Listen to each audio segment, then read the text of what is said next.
I was an officer for 12 years, and 9 of those were spent in the mountains, manning a small station just outside of a secluded town. Our police department was small. My partner and I, along with 2 interns that came every summer to help us out for 3 months. We got around on 4-wheelers, which allowed us to cover most of the massive mountain range that surrounded our entire town. I had been living there in this area for over 20 years. I practically grew up there, and my wife is also from there. It's very remote. In many directions, you can see for miles. Thick forest all around. It was peaceful, quiet, until last summer, when we lost power overnight one night. We still don't know what caused it, forcing me to drive to the station instead of riding the ATV. It was fall, so it wasn't getting too hot, but it was pretty humid out. I remember getting on my radio and saying something along the lines of, "This one, tonight is going to be the night." So I woke up about 5 a.m., as usual, roused myself from bed, went upstairs to our break room, where the coffee maker is that I had set up before going to bed the night before. Coffee smells great when it starts brewing at this time of day. I think it's because our bodies are still trying to unwind from being asleep for several hours. After getting all the power fixed and worked on, the day went as usual, and by the end of it, I was exhausted after being awake for so long. So by the time it came to head home, it was more than anticipated. The station is only a couple of miles away from where we lived, but there are no streetlights around because it's so rural, and it's very dark out when you're driving at that time in the morning. And this becomes even darker whenever there is fog, because everything turns into a thick wall of white. You don't see anything, uphill or down, and we live pretty far up a mountain. I was almost at the base, where our station is. It's a little bit out of town, about half a mile or so from the highway that leads to another state. I've never been down this road, in complete fog, and as I crested a hill, my headlights illuminated something large on the side of the road that appeared to be moving. The closer I got, it seemed less like an animal, and more like somebody lying down their back, underneath one of those plastic tarps they put over construction zones. It was orange. As it began to move, and let me tell you, this thing weighed at least 500 pounds. I saw huge claws come up off this tarp shifting thing around it. I slammed my brakes, and I realized it was a bear. But this thing wasn't just a black bear. Its fur was different. And then it stood up in the middle of the road, staring at me. Huge paws spread wide with claws, extending about 8 inches further than they should have been. It made these deep moans that started out low, then went way high before going back to being low again, wet and guttural. Its head was like 3 feet long, having bright yellow eyes. But like I said before, all of this is seen through fog, so details were impossible to make out, except for those teeth. All jagged fangs exposed by what looked like lips, pulled back into a nasty grimace. This was terrifying. Being not sure exactly what to do, I swerved around this thing, and it didn't even illuminate in my back lights, as if it was never there. I'm not a drinker, I've never done drugs, and I stay pretty sober and clean with my job career. I have exactly 0 explanations for what I saw that evening. Now, I've told this to a few close buddies. They believe this was just a misidentification of a bear, but I'd like to think otherwise. On this night, I was out on a routine patrol of the county. It was dark, and I'd been driving for about an hour since my shift began at 10 p.m. As is customary with me when I'm in my patrol car, a blue polo shirt and a pair of cargo pants had replaced my uniform today, which I wasn't wearing in the presence of the general public anyway.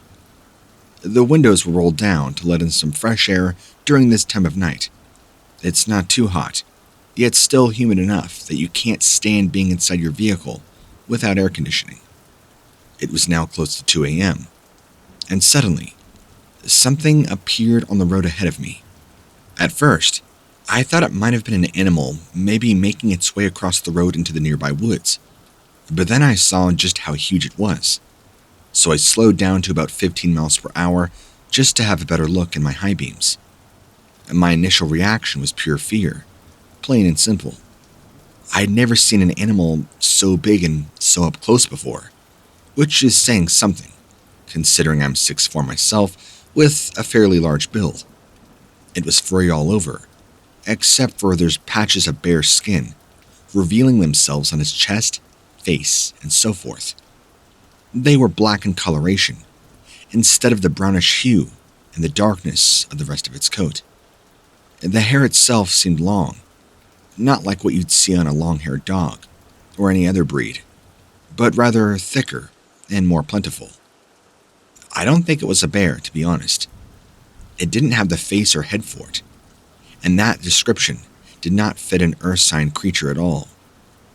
When I look back on its face in memory, there's no way I can recall any kind of snout present. Either this thing had evolved for millions of years without ever growing such a feature, which seems highly improbable, or else what I saw wasn't so much an animal as it was something else entirely. It was pretty scary at first, but I kept telling myself that it was probably just a big dog or something. That comforted me until I pulled into the driveway of my destination, which was this old country house where somebody had called us earlier. Now this thing was at least 6 feet tall, if not more. Massive, hulking, and this thing had opened its mouth, revealing what looked to be rows upon rows of teeth. But it didn't snarl or growl, just baring its teeth, staring at me with an expression that seemed very aggressive. I even saw it raise up its arm. It had a paw at the end of it, which was brandishing some kind of black, curved, long claw that looked to be about 4 inches long, if I had to guess. The creature turned around and disappeared back into the woodline before I could get out of my car or radio in for backup. I was pretty scared at first, especially since I'd never seen anything like this creature before in my life. At first, I thought it might have been a bear due to people are always getting mauled by bears here in Pennsylvania. But then, when I saw its face for the first time, that was terrifying. I've never seen anything like it before, but if I could compare it to any animal that exists, or doesn't exist, the closest, I guess, would be a werewolf, because werewolves look really similar to the way this thing did. Minus the snout, of course. It didn't occur to me at first, but then I got on another call on my radio, where witnesses were claiming that they'd just seen something similar. Only this time, it had been chasing after a fellow officer. The officer involved was terrified by what he saw, and apparently, there was some seriously large footprints left behind as well. I'm not sure who else is out there seeing these creatures, or why they're popping up at all. But maybe, if we keep our eyes open, we might find out. I'm a small-town police officer, and we get a lot of calls that can be classified as weird. This one definitely fit that description. It's about 1:30 p.m. on an early Saturday afternoon. I'm on my usual patrol route. I get a call from dispatch, telling me there is a break-in into an abandoned house downtown. They suspect 2 people may still be inside and did not want to send any more officers until they knew for sure. This did not really bother me. More often than not, we kids who just wanted to play around in the place after seeing some urban legend or something online. At least, that's how I felt when I was younger. At least once every couple of months, somebody would go in there. But this was not the first call of this building, and we would see things like graffiti, trash, all those usual things. Eventually, it became such a headache for us that we kind of just stopped responding to the initial calls. But this one sounded important. I pull up to a stop sign, not too far away, idling, so I can listen to an update from dispatch. And I get another call from dispatch, saying that one of the 911 calls connected to the break-in was coming from inside the house. This means that there was somebody being trapped in there calling from a cell phone, which meant that this could have been a possible kidnapping situation. And this wasn't too far-fetched either. This particular house was so run down, who knows what kind of drug deal, sex trafficking thing there was going on. But for some reason, this particular call just felt wrong. As soon as I got done finished talking with dispatch, I left towards the house, and when I made it there, both front doors were broken open, and it looked like the back door had had its way kicked out. There's obviously no alarm on the place, since the building is surprisingly almost dilapidated, and every single window was boarded up poorly, enough for me to hear a ruckus inside. The sheer stench that hit my nose like a wave. It smelled like something died. It didn't just smell like rotting flesh. It was like rotting flesh, death, urine and feces, vomit, and every other horrible thing you can think of, all blended together into this thick, hazy cloud of odor, and it made me gag. I'm not somebody who gets sick easily, but I knew right away that whatever was making that smell had to be pretty bad. I double-checked my safety again. My firearm is always on safety, unless I'm actively using it, and I drew my taser. I wouldn't have used the taser if I saw any movement at all, but it seemed like whatever was in there couldn't hear me doing so I figured they were still alive. I entered through the front door slowly, making sure not to step on anything that would give away my presence or make me known. I knew that nobody could have made it out alive after being exposed to this odor for so long. When I walked inside, there was nothing to see except abandoned furniture, some of which had looked like it got thrown across the living room with a lot of force.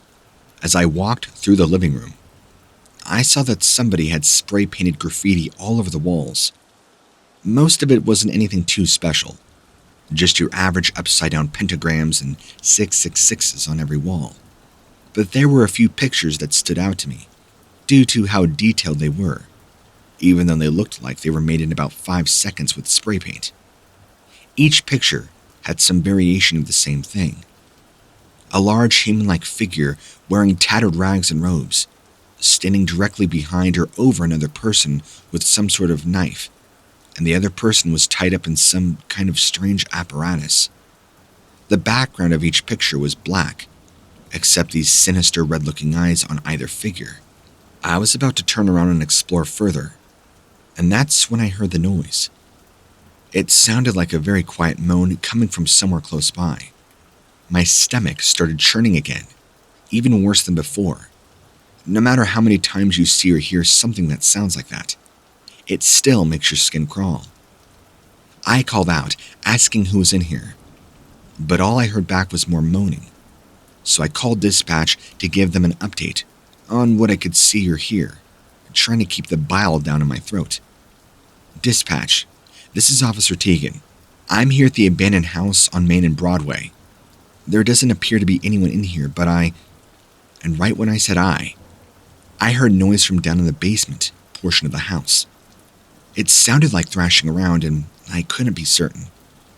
The noises grew louder, but I approached the basement door and slowly descended. The door was missing, so I looked down.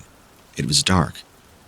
As I started descending down the stairs, I noticed that the basement also was accompanied by a foul odor coming from the dark depths below. I could hear what sounded like a dog or something else that's easy to mistake for a large animal pacing around in the basement. It sounded large.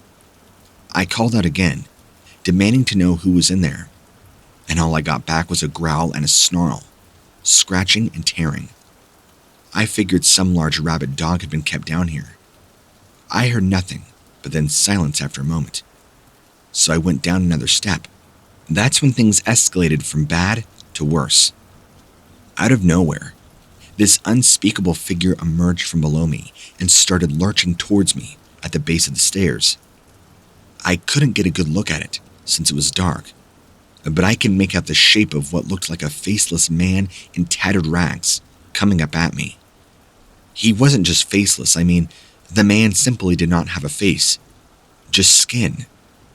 This was completely terrifying. So I pulled out my firearm, but he kept coming up the stairs, and I screamed, "Stop! Stop right there! "Put your hands in the air and get down on the ground, or I'll shoot." But it didn't seem like he was going to be complying with my orders anytime soon. He kept coming closer and closer and closer. I warned him, and so I fired 3 shots at this faceless man. This man was struck twice in the chest, once in the head, twice in the chest, knocking faceless man's body down to the ground at the base of the stairs. He just got back up, like getting shot with a gun was nothing, and leapt off into the darkness of the basement. I ran back up the stairs to the front door. "Send someone to my location, now." I gave my location and that there's no man with a face in the basement. I'm not sure if he's injured. I shot him 3 times and he didn't even seem fazed, and he ran off.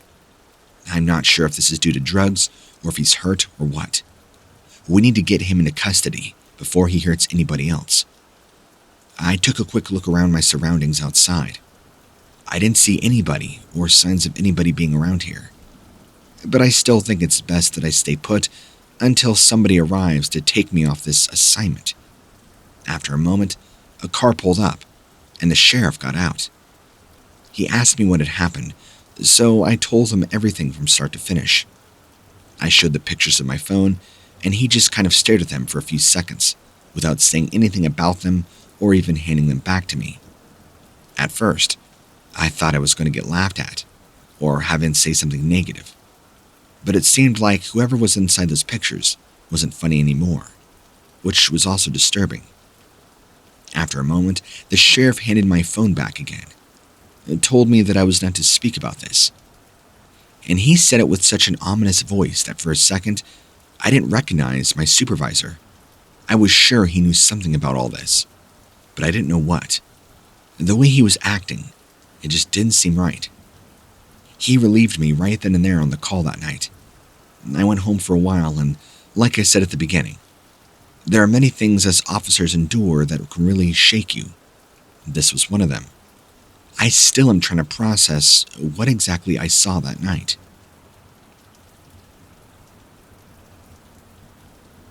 I'm an officer, and I have many harrowing stories I could share with you. This is just one of them, and I've never shared it with anybody outside my immediate family. It was late at night, maybe 10 p.m. or so, when the dispatch called me to inform me of a suspicious person. When arriving at the scene, there were 2 women standing outside their car near a broken-down fence. They told me they had been driving on this route, inside the Navajo reservation, and they saw what appeared to be a skinwalker, or so they thought, wrapped in animal skin, walking only 20 yards from their vehicle. When I approached where this skinwalker supposedly was, I saw nothing, but decided to investigate further. The skinwalker must have heard me coming, because suddenly, it appeared, covered in blood, everything but about 5 foot 3 inches tall. I drew my weapon, demanding this thing stand there and not move a muscle. Not knowing, of course, at the time, this was actually a skinwalker. I thought it was some crazed lunatic. When these things don't want to be seen, they're quite impressive. After all, they are supernatural. This thing, a skinwalker, is a Navajo evil spirit that can change into whatever animal it pleases. Wolves, bears, coyotes, and so forth. They possess supernatural powers and practice black magic.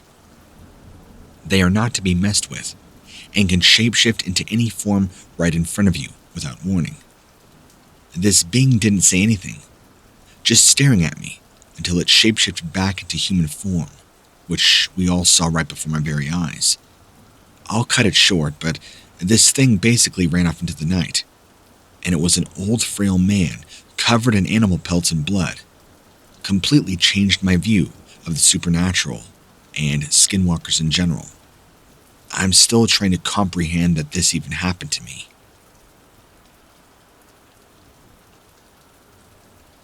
It was July 15th, 2015.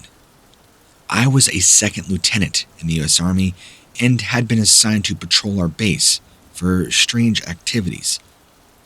It was around 9 p.m. or 2100 hours that I had heard strange screaming off in the woods while patrolling. The screaming seemed to be getting closer, and so I peered into the darkness of the forest, but saw nothing at first. After about 10 seconds, I started to hear heavy movement coming towards me through the brush. Whatever it was sounded large. There was loud rustling noises, as if something was crashing through everything in its path. I readied my M16 rifle and switched on my night vision, slowly scanning as much of this area as I could possibly see, as fast as possible. I see a few strange red figures moving in the darkness, but I still could not make out what was the cause of this screaming noise. After switching back to normal vision, I tried to look for whatever it was with my bare eyes, scanning frantically in random directions, although at the mercy of what little lighting I had around me. I saw something strange among the trees, roughly 30 meters away from me. It looked like an emaciated, skinny deer, standing on its hind legs, with its front paws or hands lifted up in the air, as if they were hands. I thought this to be immediately strange. This thing stood perfectly still on its hind legs for a moment, before reaching down with one of its strange arms or legs to grab onto something which sounded like metal when it struck something hard. I couldn't see. The animal then proceeded to walk slowly towards me, still on its hind legs, holding itself up perfectly. I was frozen, holding onto my N16 raised to my head. I didn't know if this strange deer could see me or not, considering there were no lights near where the encounter happened. And just as I was about to fire a warning shot into the air, something large crashed through the forest off to my right. This second thing moved very fast, and must have been incredibly strong. It ripped the trees right out of the ground to get closer, snapping their trunks with strange ease. I raised my N16 and opened fire on the second creature in front of me, following it through my scope so I didn't waste rounds. After about 10 rounds, the strange thing just collapsed to the ground, without any kind of struggle. Strange black liquid began to pour from the strange holes in its skin that I can only assume were now entry wounds. Everything went silent, except for a strange hissing sound coming from far off in the distance. I stopped firing, started walking slowly towards where the strange deer had fallen to see what was making that noise, when out of nowhere, another set of red eyes appeared, but this time behind me. This time, however, it was much larger than whatever had knocked the first deer, and I knew I had to retreat, and there was going to be more of them. I turned around, running as fast as I could towards the base camp, falling into a ditch that connected it to where I was patrolling. I began crawling through it. Whatever was chasing me had jumped over the ditch and was now trying to grab my leg with its strange arms and legs. I shouted at it to stop trying to grab me while still moving forward, but whatever this thing, it wanted my flesh. It started crawling through the dirt after me too, crawling much faster than any animal should be able to. This thing appeared to be half human, half mutation of some sort of humanoid. I reached out for my radio, which allowed me access back into the military base. I grabbed it, turned it on. This caused whatever was chasing me to screech loudly in anger, stopping. It then started coming at me again. I hit the radio transmitter button and began to scream.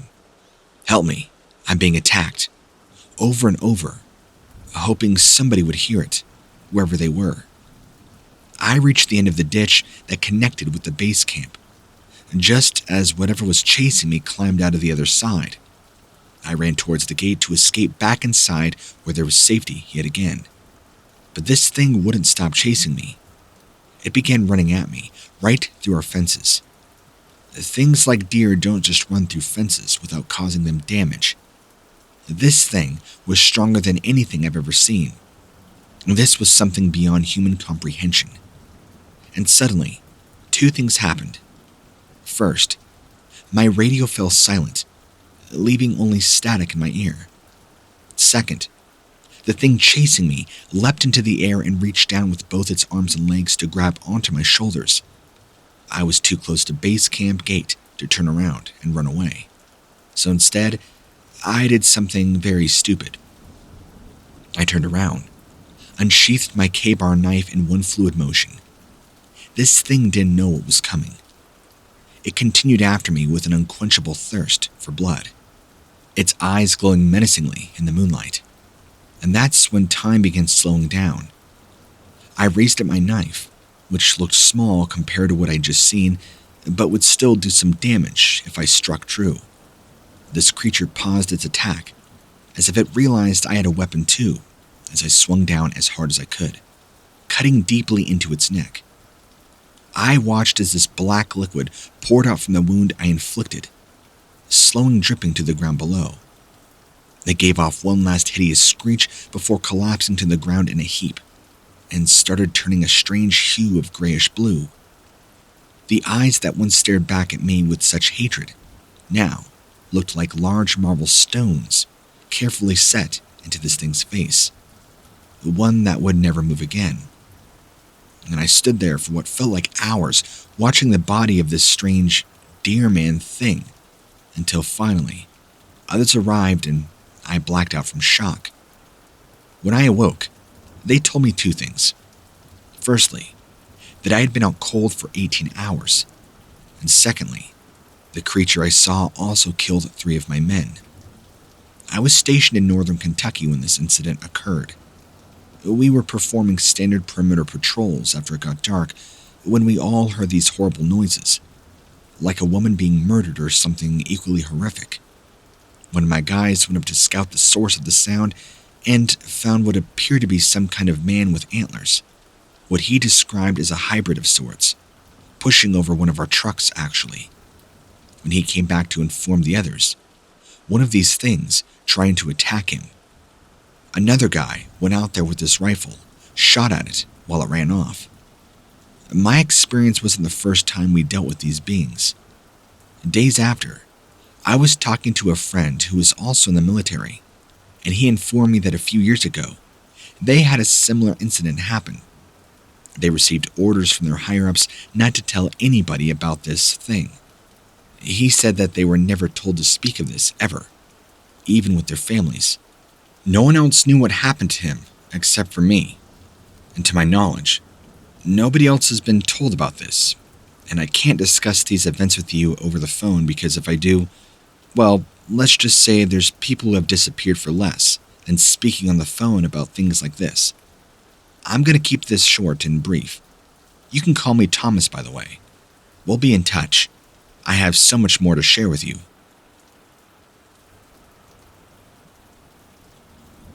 The date was June 24th, at around 10 p.m., when I responded to a very strange call from a man who lived just a little ways out of town about some very strange animal attacks. He had heard about them from one of his neighbors. So I drove out there to see if the animal was still possibly in the area. But when I got there, it seemed that all was gone. After driving around for a few minutes, looking for maybe coyotes or other feral dogs, I saw something large standing next to a big rock in the middle of an open field nearby. When I first arrived at this field, everything looked normal. At first glance, and from the distance I was at, I thought it might have been a fox. After all, they are fairly common around these parts. But then it turned its head to look at me. And whatever the thing was, it had a really long snout with some weird-looking fangs hanging down from it. It also had these dark black eyes that just stood out so much. This creature was also very pale. I think that's one of the reasons why the eyes stood out so much. Then, it did something that I have a hard time talking about. It stood up on 2 legs. When this thing looked at me, I became very frightened, almost falling out of my squad car. I didn't know what else to do, so I grabbed my shotgun, opened up my door, and began pointing my weapon at this thing, having no idea what it was I was dealing with.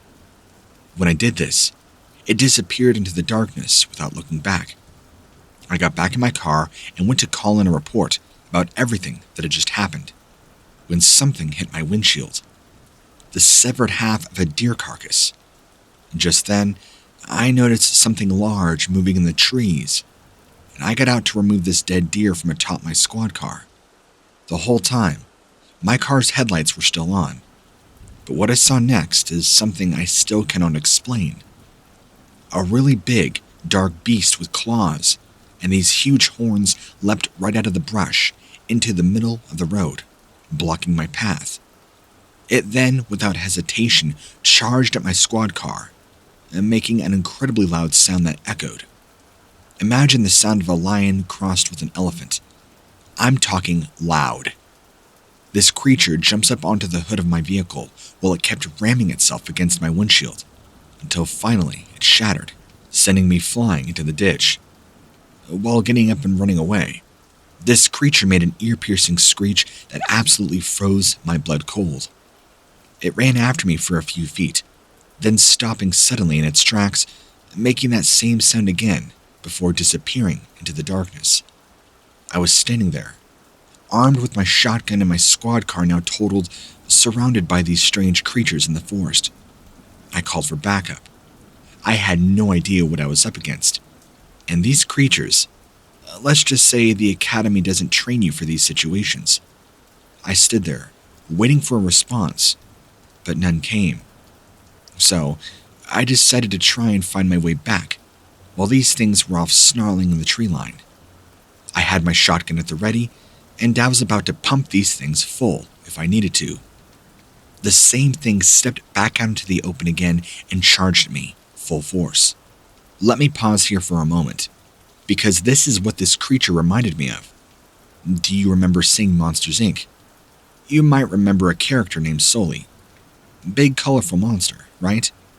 Well, this beast had that same shape and build, covered in thick hair like a yeti or something, with horns, but much more grotesque and angry. As it charged, I fired 2 shots at it, and sent it screaming off into the woods, where I began hearing more growls off behind me from the direction of the field. I knew more were coming. I had to leave now before things got worse. I began running down the darkened road, and I could hear these things chasing me, keeping up with me, paralleling me in the woods. The road was also surrounded by these wire fences, and for some reason, I turned and saw a huge pair of glowing red eyes right between the 2 trees up ahead of me. This whole time, I really thought I might die out there, alone in those dark mountains, terrified against whatever these things were who tried to break down my squad car. I was convinced I'd stumbled upon a pack of mutant rabid bears or something. I don't know what these things were. I jumped down into the side ditch on the road, where also there rested a large storm drain, and I waited for my backup, and I could hear these things going crazy, snarling and growling, making all sorts of noises. I could hear my partner coming shortly thereafter in a squad car, just a couple of moments later. He pulls up. I don't waste any time. I jump right in. He tries to back up and the car spins out. One of these creatures had lunged out of this car and began biting and chewing on the tire. I thought for sure this would be our end. But he finally regained control of the vehicle, and we went flying down the road with these things giving chase, until they finally stopped about 3 miles later. They couldn't make it around this large turn in the road. As soon as I got back to my station, I called off work sick immediately, packed up all my stuff right there, and left town. Left everything behind.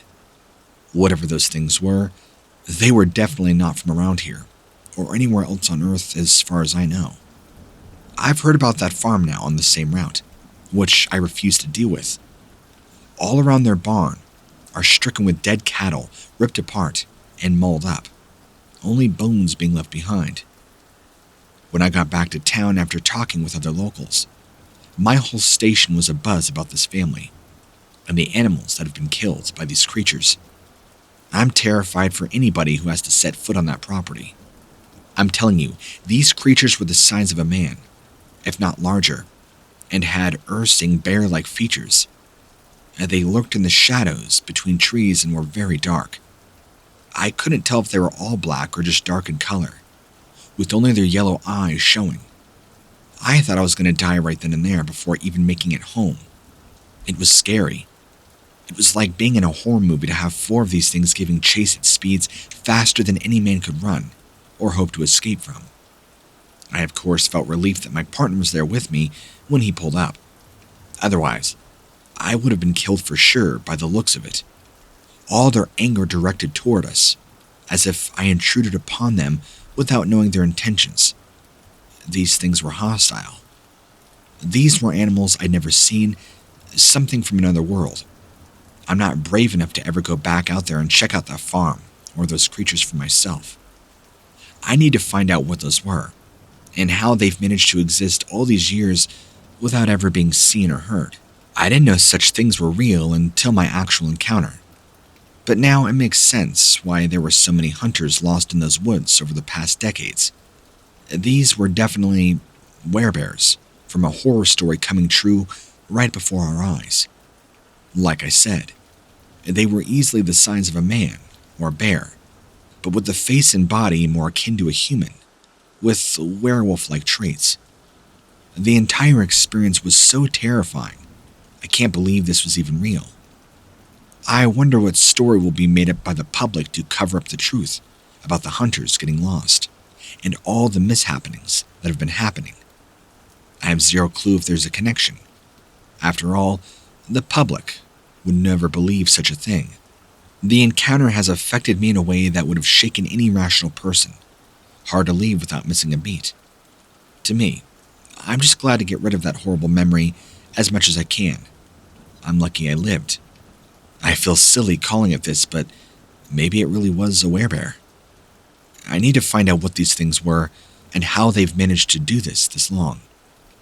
I'm going to keep my name as an officer out of this story. I'm still active and on duty, and would prefer this to stay as anonymous as possible. Sorry for my writing and it being all over the place. I was kind of frantic and manic while I was doing this. Thank you.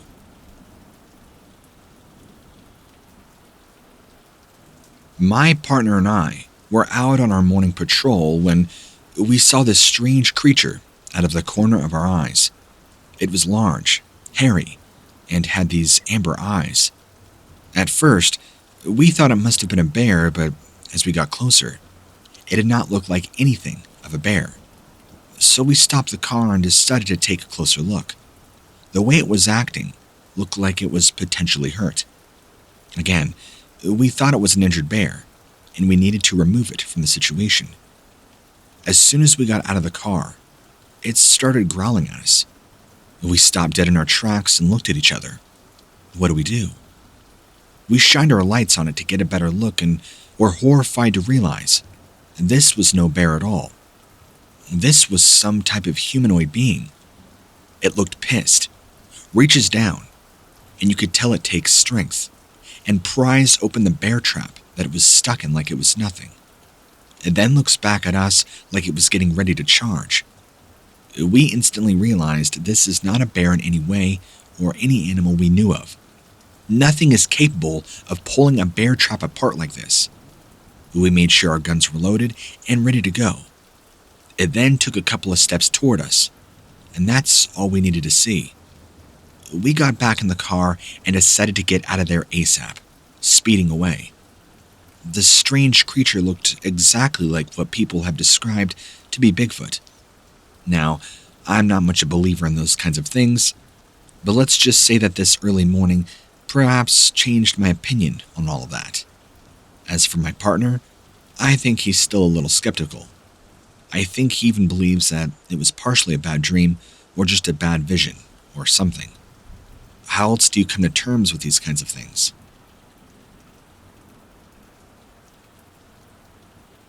Our encounter takes place just outside of Anchorage. My officer boyfriend and I were driving to my house, and he gets a call that he was needed by a woman who kept screaming, "It's here, the Kushtaka."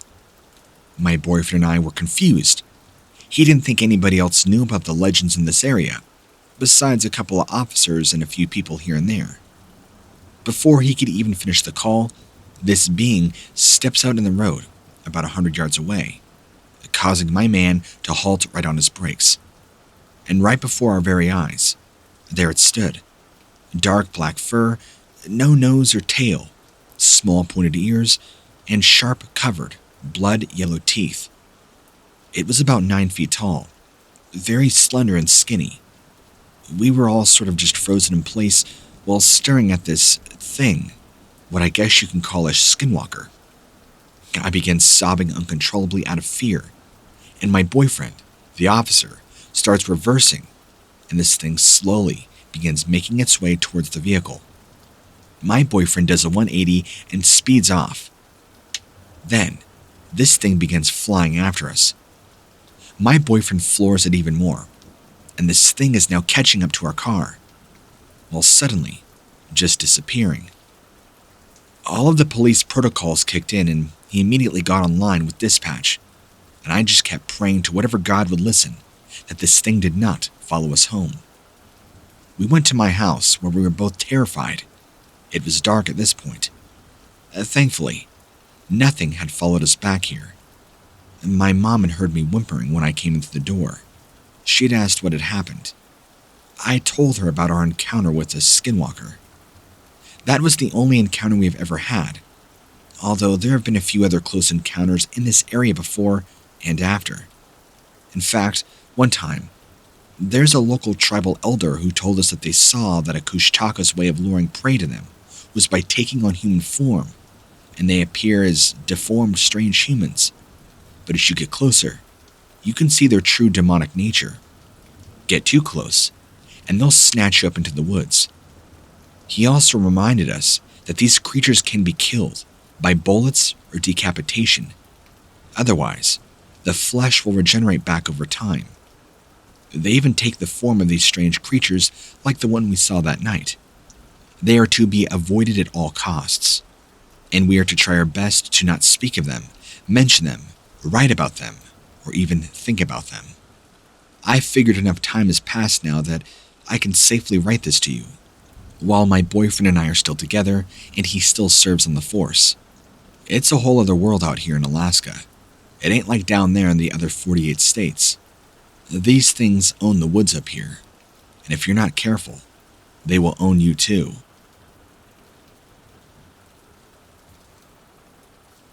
My story takes place on St. Simon's Island in Georgia on June 30th, 2014 at roughly 2:34 a.m.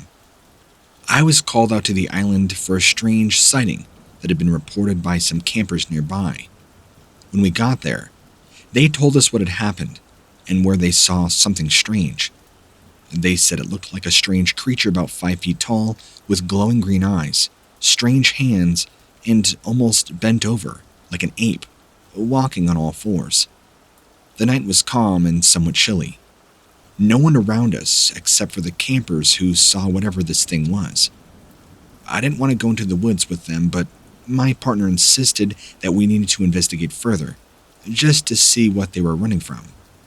We began walking through the brush and only had walked about 10 feet, and I started smelling this strange odor, like blood and decaying flesh mixed together in some strange concoction of death and decay. They said it ran off after seeing the flashlights, but left behind this odor. We began to hear screaming off in the distance. Nothing we have ever heard before. Way more than just one person screaming at once, too. It sounded like multiple screams in unison. It sounded like everybody around us was screaming for help, or just letting out their pain and agony. I've never heard anything quite like it before in my life, and it really freaked me out. We decided to just leave and not look into it any further, or report our strange encounter. And personally, I've heard of strange stuff before, but never took it seriously. I had heard stories in particular of Bigfoot actually, and the likes, but never knew if they were real or not. I guess when you live in a place like this, and you see and do some things that make the stories worth listening to. Usually at night, around here, you can hear screams echoing off in the distance. Sounds like it's coming from all over the forest. They've been reported before, but most people just think it's some psycho out there with a voice changer, or something. Or maybe a prank. Sometimes without fail though, on certain nights, if you're outside of your car and alone for too long, hearing those screams makes you want to get inside ASAP and lock every door you have. Of course, And this isn't the only time we've heard about these kinds of things. I've had many fellow officers report much more terrifying things going on. Seeing strange eye shine way too high off the ground to be anything but a large black bear. Strange apparitions and shapes appearing off on the side of the road. Ghastly figures with glowing eyes trying to attack fellow officers. And even horrendous 911 calls of strange humanoid beings trying to break into people's houses. These are things that many of those cop shows won't tell you about, and many of the public won't discuss, believe it or not. But there are far more paranormal cases you will deal with as an officer than you would as a civilian.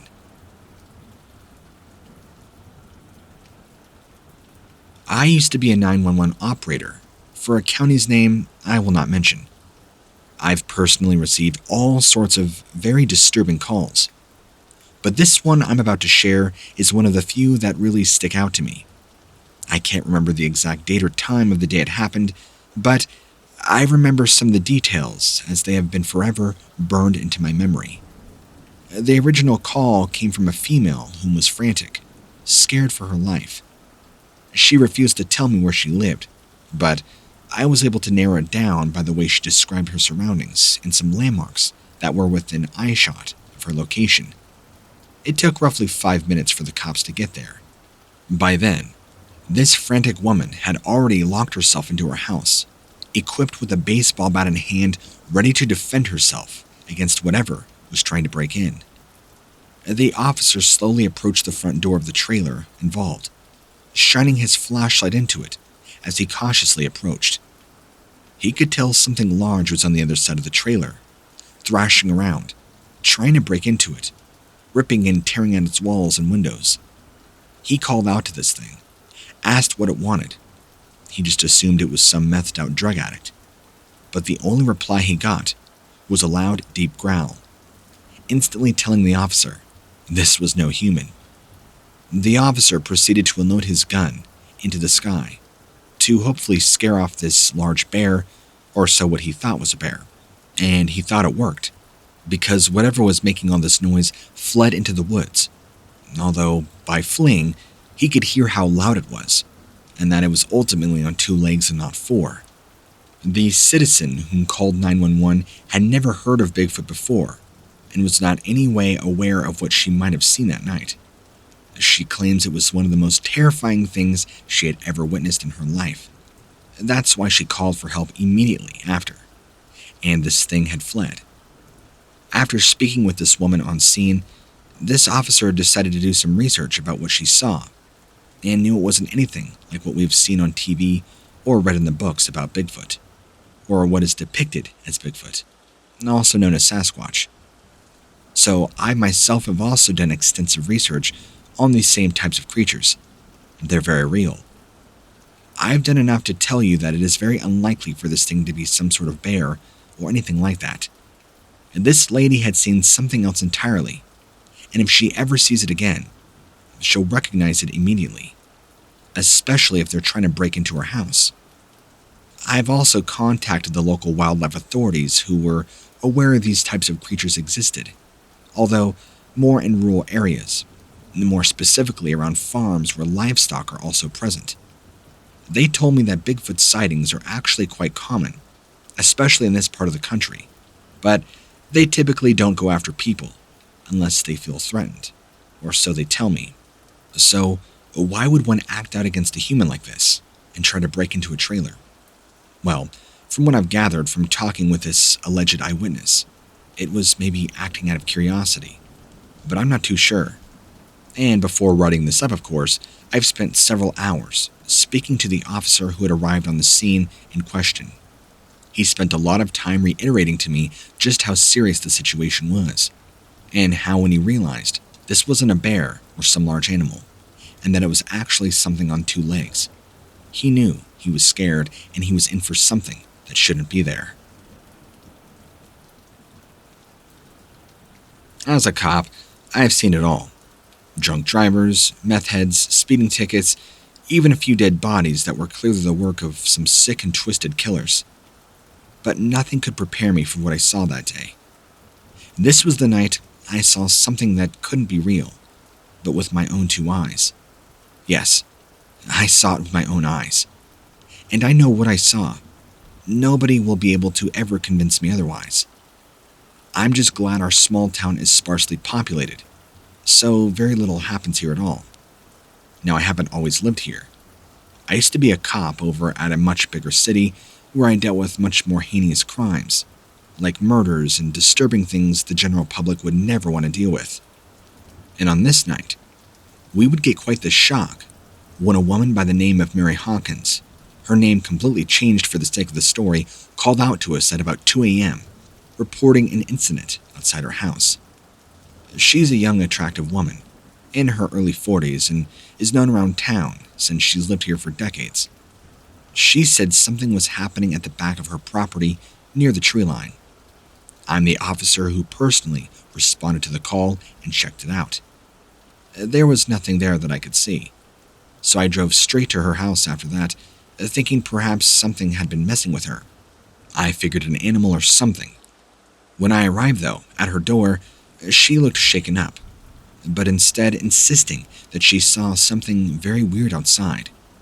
She went on to describe a tall bipedal entity covered completely in thick brown hair, except for its face, which was nearly bare with pale white skin. She described it as having no really ears or nose, only slits where its nose should have been, and large pointed ears on top of its head. She said it had red glowing eyes and a mouth full of fangs that looked like they belonged in a Halloween horror prop store. She was terrified, and my presence didn't do much to calm her down either. Now, Mary Hawkins had been known in our community for a while. She taught the local preschool, was very involved in the local Baptist church, and spent a lot of her free time helping out with the community, like homeless shelters and feeding. This is not a woman that would fabricate this kind of call, nor would she try and waste an officer's time by calling them out here and putting on the best performance an actress could do. It just made no sense. This was a genuine, honest woman. Why would she make something up like this? I could tell by the way she was acting. This was genuine fear. She was spooked, and she had clearly saw something that was completely out of the ordinary. The image of her face just would not leave my head all night long. It almost looked like she was in physical pain, speaking out about what she experienced. But at least she seemed relieved at seeing our car in the driveway, and knowing we would do our best to keep an eye out for her.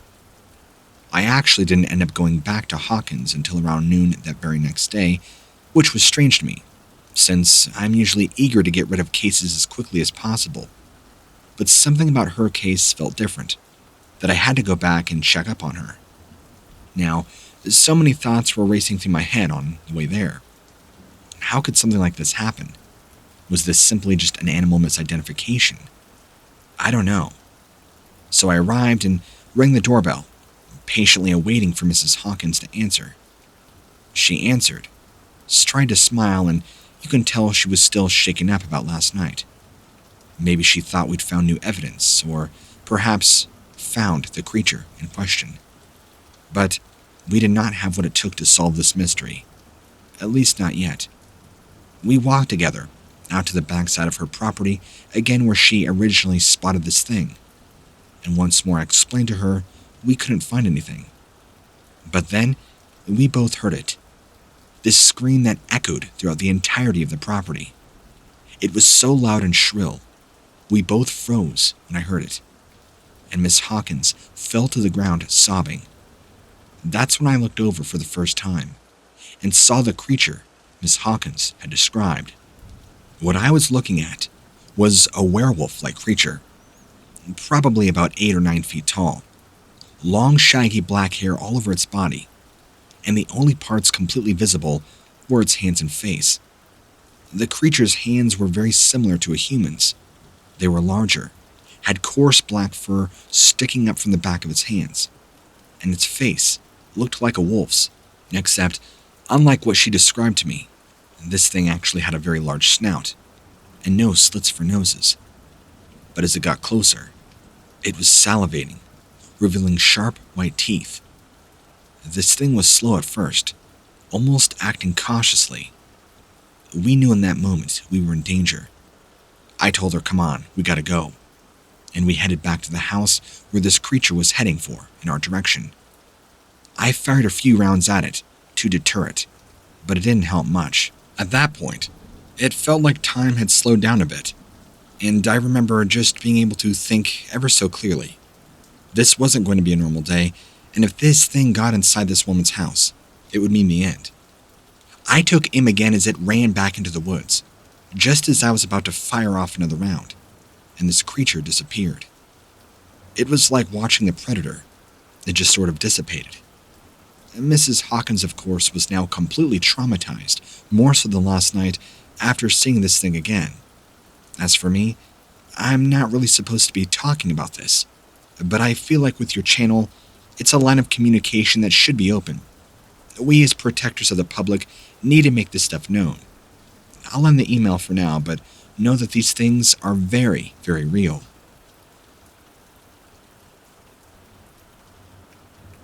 Long before I retired from being a sheriff, I'll never forget one event that has really unsettled me greatly. I was called out to investigate some possible livestock killings that appear to have been done by a large unknown canine. I had my weapon with me, though I hadn't expected to need it. It was the middle of the day, and there wasn't any trace or sound of any creature around, except for one lone dog barking in the distance. We poked around the scene but couldn't find anything more than what looked like exceptionally large wolf prints. The animals that were killed were literally torn to shreds. Not eaten on, and not picked at, just torn to bloody pieces, as if whatever had killed them did it just for the fun of killing. Now, that's not normal for the animal kingdom. Wolves are predators. They prey on their victims. They'll graze on its corpse afterwards, but not this time. After that day, I would check the property frequently to make sure nothing else had been killed, but it seemed like whatever it was had moved on, since maybe it was aware of our presence. Even so, I always kept my weapon near me after that. I would never know if it was going to be near again. I never did see anything else unusual. Not until about a year or so later. This was the event that really unsettled me more, and helped me make my retirement come early. I was in town patrolling when we got an alert, saying somebody had seen something large, like a large wolf running across a back road where these killings had been taking place. What stood out to them was just how abnormally large this wolf was, easily the size of a car. We suspected that maybe this was just a misidentification or an over-exaggeration, but perhaps it was just a lone wolf acting out of hunger. We couldn't get there fast enough to catch up to it, but we found traces of blood leading into some brush. I don't think I'll ever forget what came next. The trees parted, and out from them charged this massive canine thing. Just like the call had came, easily the largest wolf we'd ever seen in our lives. It stood up the way a man would on two legs, and looked at us with a hint of intelligence in its eyes. Its eyes alone pierced through me, like it was looking inside of me and could see my every thought. I can never get that image out of my head. Even after all these years later, we fired at it immediately, but it stood there without flinching, then finally turning around, looking back at us, and running back towards where the animals were, on the other side of the forest. The other men who saw it said they couldn't get a good look at its face or body, just because of how fast it moved, and the angle in which they were at. But I swear on everything that is still holy to me, it was a werewolf. I believe they're real. They may not be people that change under a full moon, but they are certainly creatures out there that are real, and they eat on the flesh of this world.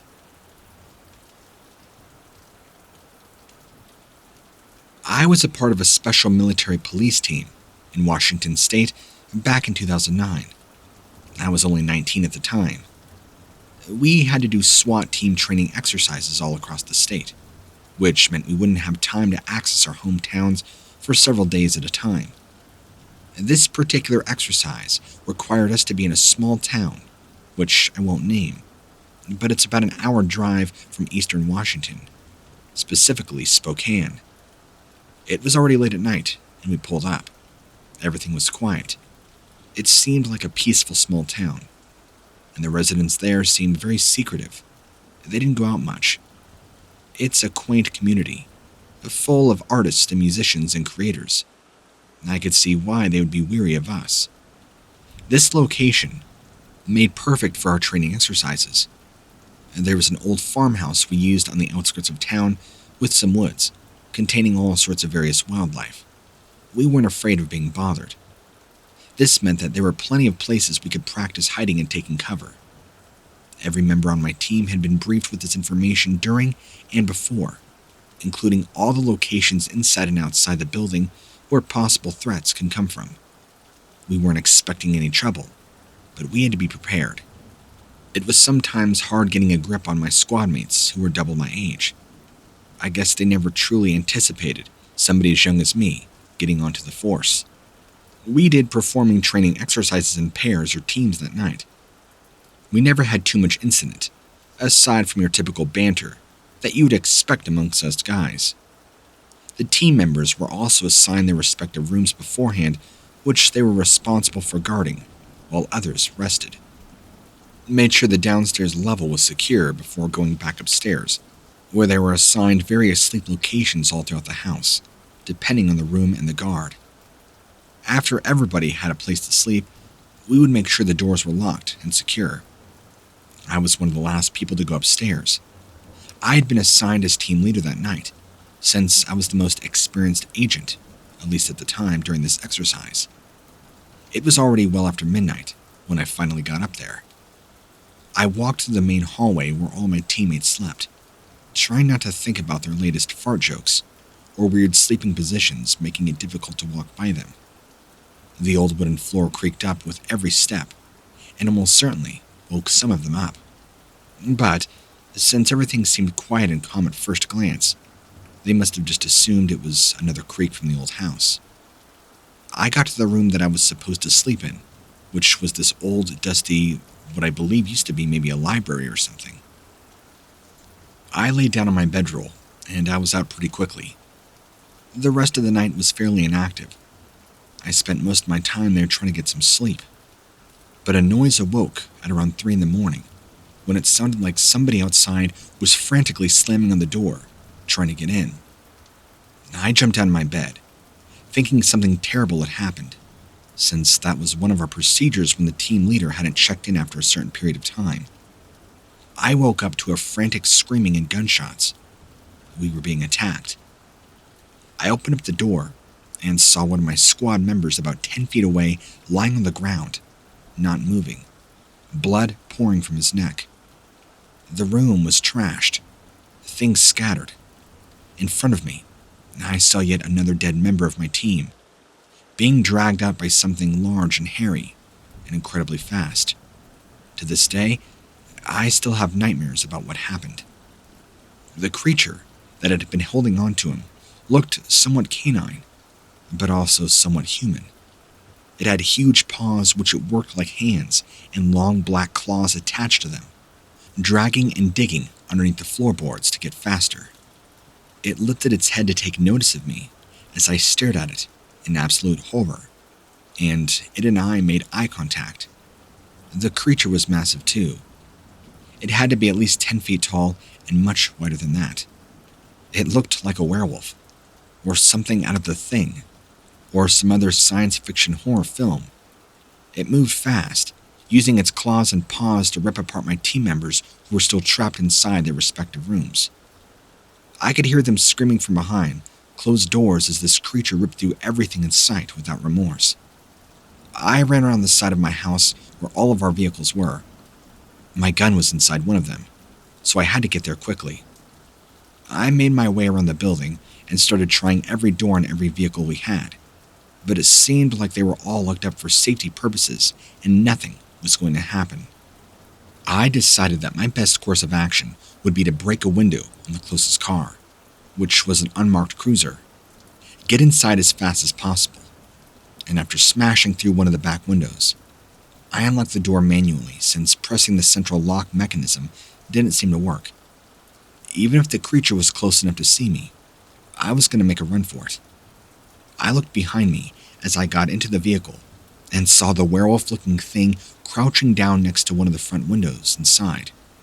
I would have gone back in there, but a huge crash from downstairs told me everybody else was dead by this point, and I had to get out of there as fast as possible, or risk dying myself. And unlike those poor souls who won't be getting up again after tonight, I still had a lot left to do, starting with running away from this place without hesitation, if at all possible. And because of this, I gunned it, reversed as fast as I could down the driveway of the house and onto the nearest road. All I saw was a bunch of trees in my rearview mirror, but at least there weren't any beasts to be seen anymore. I drove back to the station with no headlights or emergency lights. They were all disabled during our operation. When I got there, everybody seemed surprised.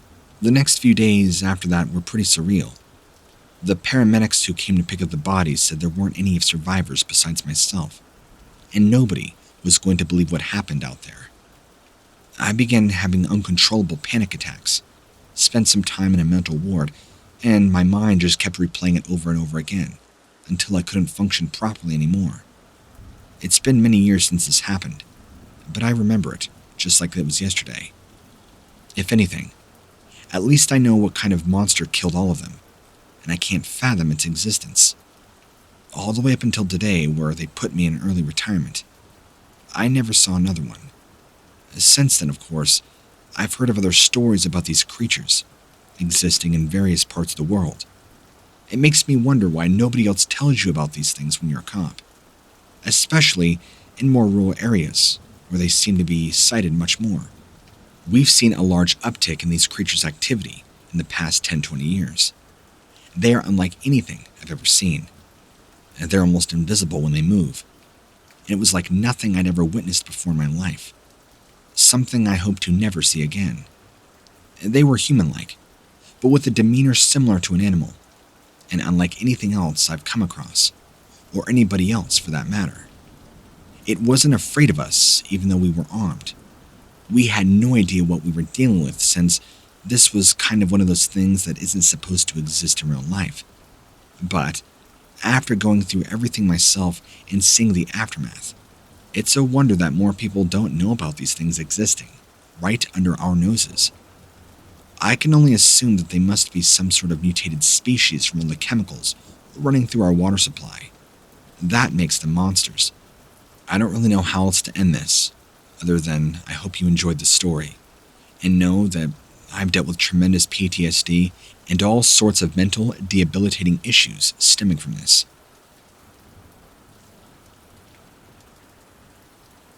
I was stationed at a rather small police station in one of the more impoverished cities. This would serve as a district for people who had just moved into our county due to job availability, or even family reasons. It wasn't exactly someone would call exciting, but I did not have any qualms with it. I didn't really want any trouble with it or anything major happening there. The way I could help all my fellow comrades out while doing my work behind the scenes without having to deal with traffickers or killers, after being in several other districts before that. The station in which I worked at was the center of town near the police department. You could see if you were turned around while standing in front of the building. If anything big ever happened, we would help each other out. Everybody had different assignments, like beat cops, detectives, and law enforcement agencies, all to make sure that everybody got their jobs done without any hassles or violence. The city was pretty dangerous when I first moved into it, but thanks to us working together as one big family, there were less incidents than when I first started. One night, though, everything changed when our team decided to go after what they thought was a meth house on the other side of town. My old station was a good distance away, so I did not hear the gunshots through the radio or anything. But when I got a hold of my captain, he told me to get down there since they left behind an injured officer after supposedly being attacked by what looked like some sort of strange animal. Upon arriving at the scene, our team was nowhere in sight, even though all that was left behind were trails of blood leading into an alleyway on one side, backing into a forest. Looking around only gave us more questions than answers, seeing as how there weren't any bodies or officers anywhere near where we came in, which made it hard for us I mean, we couldn't start searching for them in case anything bad had happened. After spending a good amount of time looking through the forest, I decided to head back to my station, since it was nightfall and I wouldn't be able to do anything else at that moment. Not much changed around our city, even if there were rumors about packs of wild animals running around in the outskirts of town until they met up with other people. Thinking back now, maybe it wasn't such a great idea for me to go out there alone after all, but I just wanted to see if everything else had settled down by then, which we all knew how that turned out. Walking along the sidewalk during nighttime is always nerve-wracking. Not matter how many times you've done so in the past, you never know when something can happen. But I was lucky that night since nothing seemed to bother me at all. Every so often, you could hear cars driving by and people passing by in either direction. For the most part, there wasn't really anything out of the ordinary. After getting off the main road and onto a more quiet street, I began to hear rustling sounds coming from the nearby bushes. This made me walk a little faster than usual, since I didn't want anything catching up with me.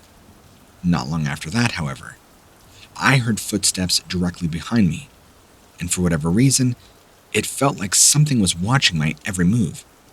Like if you ever saw the movie Silence of the Lambs, where you could tell that something was right behind you, even though you couldn't see it. By this time, I began to get freaked out, so I started to run, while trying to find somewhere safe from whatever might be stalking me. Out of all places, however, I run straight into this dark alleyway. No streetlights and nothing, and my heart is racing, feeling like I had nowhere to go. I kept walking further and further until it felt like something was breathing on my neck. I guess that's when the effects of adrenaline fully kicked in, and it felt like an eternity before anything finally happened. Out of all things, I hear this low rumbling noise, which was coming from where the rustling sounds were, right behind me.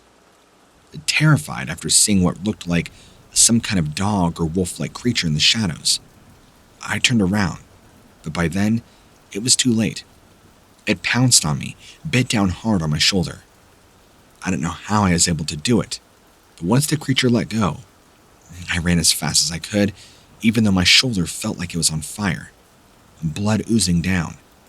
I'm sure muscles were torn, but I was pumped so full of adrenaline, I think it was blocking a lot of the pain.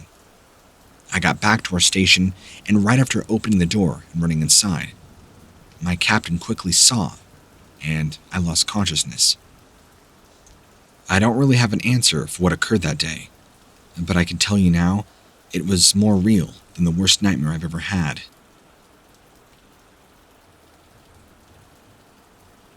I've been an on-duty officer for 8 years now. Here's my story. Hands down, one of the most disturbing calls I've answered is the actual one and only call for this story. I've received a distress call from my department to check out an anonymous tip about a home with several disturbing signs of maltreatment. When I arrived at the location given by the supposed informant, it's dark outside, and I could see what looked like several lights on in the house. As I stepped out of my car and approached the property, I can feel an immediate temperature drop, as well as a feeling of being watched coming from all around me. But there was nothing visibly suspicious going on, so I continued walking toward the door.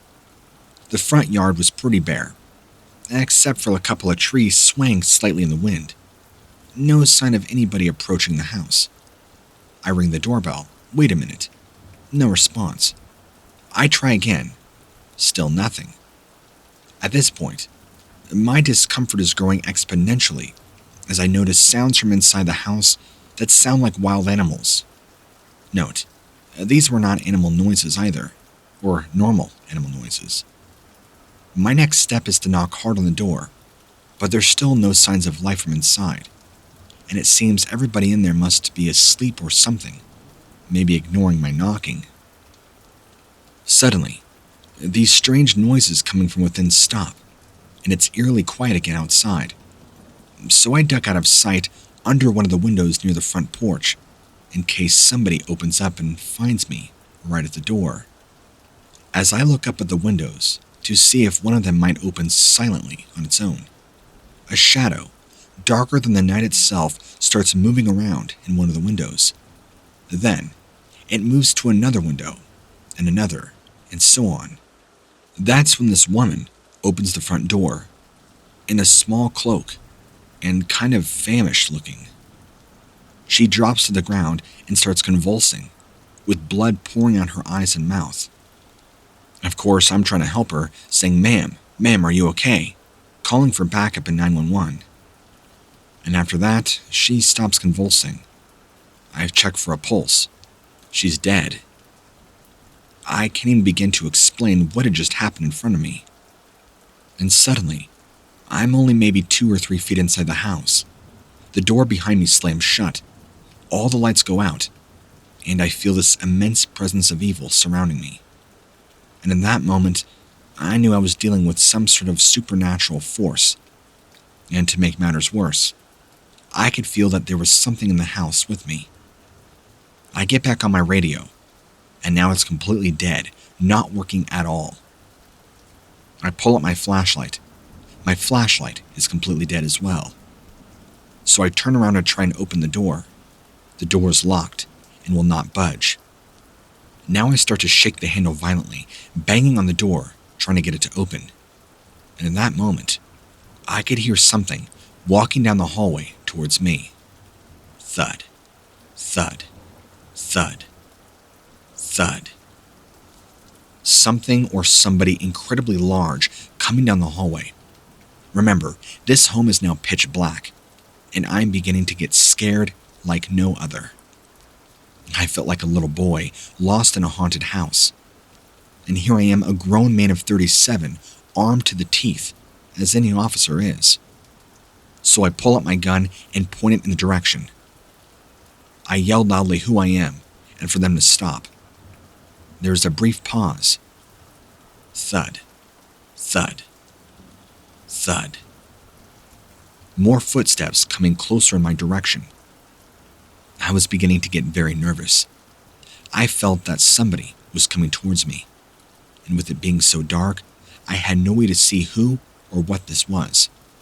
I knew I was in danger. There was another brief pause, and this thing began to walk closer and closer. Now it was probably no more than 20 feet away from me, and the only thing that lay in this dark house between me and whoever was approaching was this dead cloaked woman on the floor. I said one more time, "Stop or I'll fire." Thud, thud. And so I fired off 2 shots. The light from the bullets showed me what I was shooting at.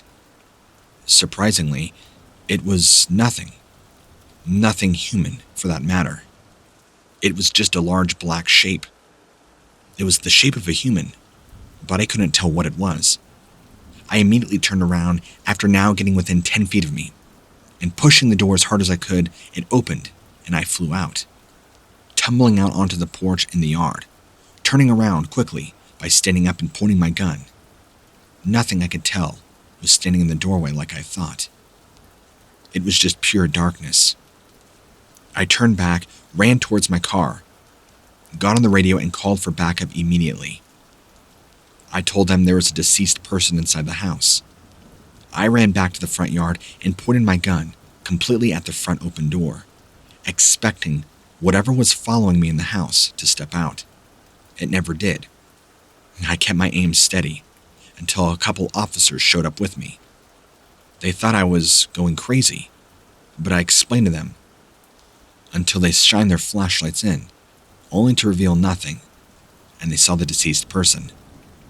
They moved in and were able to get the power working back again. After the paramedics showed up and retrieved the body, it seems that all had died down. I have no explanations for what exactly I dealt with inside that house.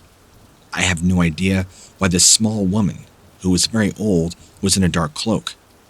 And while she randomly convulsed after answering the door and died right there on the ground.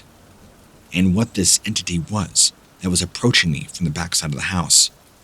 Is it possible that this house could have been used for witchcraft or summoning of some kind?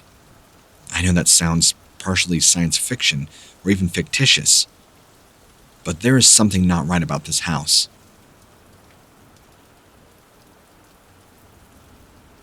For the sake of this story, you can call me Bill. I'm not exactly comfortable revealing my true identity because I know how word gets around. And if word gets around, especially if you are a government employee, a police officer, or anybody of any significant importance, your career and reputation can be turned upside down in a matter of days. But what I'm about to share with you isn't just a simple ghost story kids share around the campfire. This is something of a real-life experience that happened just a few years back. It's been so significant to me that I still think about it just about every day when I'm out on my shift. The road in which I was patrolling on is bordered by thick forest and swampland off to the right. As I was driving, it was roughly 1:15 in the morning. I was making my way to a separate section of a neighborhood that I frequent during the night. It's pretty calm, and I don't often get much calls. Domestic violence here and there, and maybe some teenagers trespassing. But overall, things are pretty calm. And as I'm driving this road, I see something large pulling up out of the swamp, getting ready to run onto the road. Slowing down, I immediately think that somebody is on drugs, getting up out of the water. So I slow my cruiser down, and this thing steps out into my headlights. And I could see immediately this was no person at all, but something much more terrifying. They, or it, was kind of short and stocky, and appeared to kind of hold its hands and arms in front of its body. Long claws, long teeth, and an even uglier face. It kind of reminded me of a bird or an ape or something. It looked over at me, and its eyes reflected from the headlights, but they glowed this horrendous orange-red color, and not a white or yellow like you'd see with the deer's reflection. And before taking another step further, it just kind of evaporated into this thick black smoke and vanished. I just sat there, fully stopped, with my jaw wide open, trying to wonder what had just happened. What did I just see exactly? Did I just hallucinate, or did I see something real? I'd asked around and talked to a couple of close officers, and actually found out there are several other in my own department alone that have seen similar things. Not just apparitions, but creatures or animals like this one. In fact, one of my good buddies on the force has been an officer longer than I have. I confided in him with my same experience, and he told me that he had seen the same entity I did several years ago, almost to the T.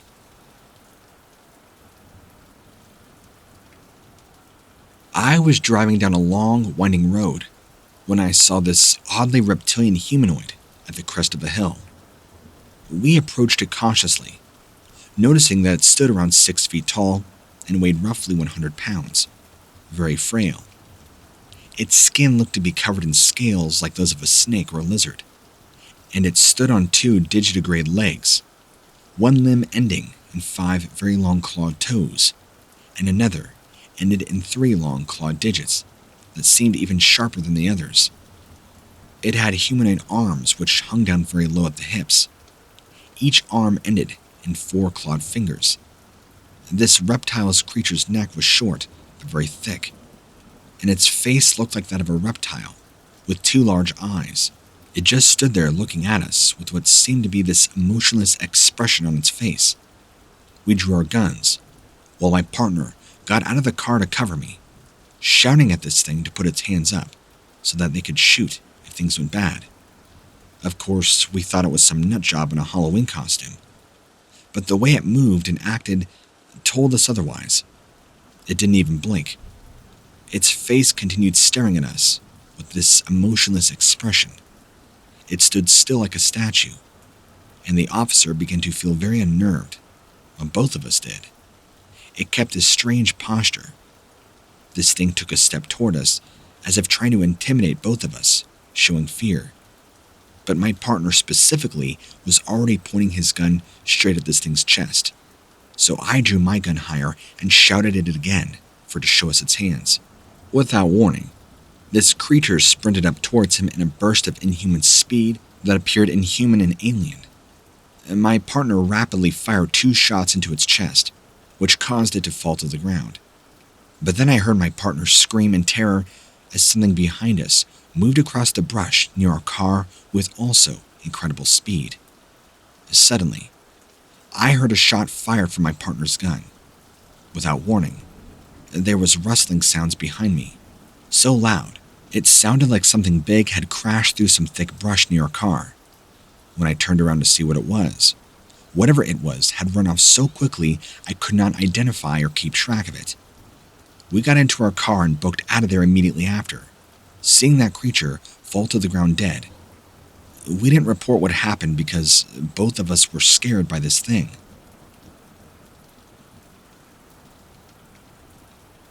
There was a time when I thought that my life would be boring and mundane. Every day, I'd get up, go to work, and then come home and take a nice shower before going to bed. Then one day, that all changed. Right after my youngest daughter started high school, my wife got a job in another state, and we moved without much warning. My daughter also changed schools, so she wasn't around very often either. I remember how alone I felt, until this day came when something called me from the darkness outside of town. It was about 1 a.m., when at first I thought it was nothing more than a raccoon rummaging through the trash cans outside the house, when suddenly, from behind me, appeared this very chiseled humanoid creature, standing well over 7 feet tall with matted black hair. I don't know what it was looking for, but I can tell you that I almost had a heart attack when it turned around to face me with these glowing eyes. After what felt like an eternity of standing there in complete shock at the sight of this thing, it looked at me for about 5 seconds before disappearing. I would consider this creature a chupacabra, based on what I've seen online and how this creature looked. After this, I started drinking every night, and didn't stop until years later when I finally moved back to my hometown. To this day, I still think about this creature often, wondering if he's still out there somewhere, lurking in the darkness, just waiting for another unsuspecting victim to pounce upon. I believe that would have been me had I been maybe in my full uniform. I was off duty at the time, so who knows? It's sightings like this that make me wonder if all my years as an officer in service have really gotten to me, maybe changed the way my brain feels and works. Maybe I've gathered hallucinogenic PTSD from everything I've gone through, because since then, I've never seen anything quite like what I saw. But I can't help but feel that this was more than real, and I didn't just have a vision. This was real. This was something that actually happened to me. I feel like if I had my radio or weapon on me, I would have taken a shot at this thing. Could it have been a demon? I don't know. I'm really not sure exactly what this was. But he opened his door and got out too. And we both stood staring at this creature for several minutes when he began to move towards away from us at incredible speed. I turned back towards the cruiser, only to realize that my partner was no longer there. I was about to radio for backup when I heard a scream coming from the woodline. Just then, more silence. I didn't know what to do, so I just stood there where I was until backup had arrived. Once it did, we immediately set out into the woods to try and find my partner, who had been missing for nearly an hour at this point. It was dark and quiet, an uncomfortable silence that now settled over us as we searched desperately. Then I saw it. The most notable legend, the Goat Man, darting through the trees several yards ahead of us. But after a few seconds, it stopped, looking back at me like it knew I'd seen him. The only thing I could do was stand there in complete horror as this creature stared right back at me with its glowing eyes, before it sought out to attack. Right before I felt his hands on me, my vision went black. I woke up to find myself strapped to a hospital bed with nobody else around. I've been here for the past few days now, and haven't seen any of my fellow officers. I'm hoping to be released soon. The doctors are being very dodgy about it, saying they have more tests to run on me before they can sign me out. What could all of this mean? And where did my fellow officer go?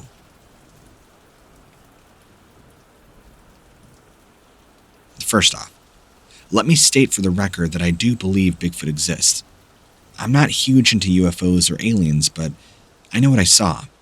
I live in Louisiana, and one night, after midnight, I was on my way back to town from a catfishing trip before sunrise.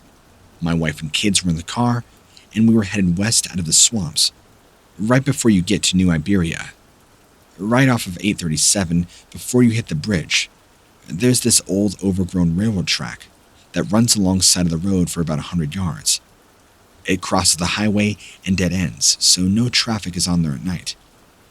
As we drove down the 2-lane highway, me and my wife were discussing getting some crawfish together, when suddenly, something large ran across where we had just been, only what seemed like milliseconds ago.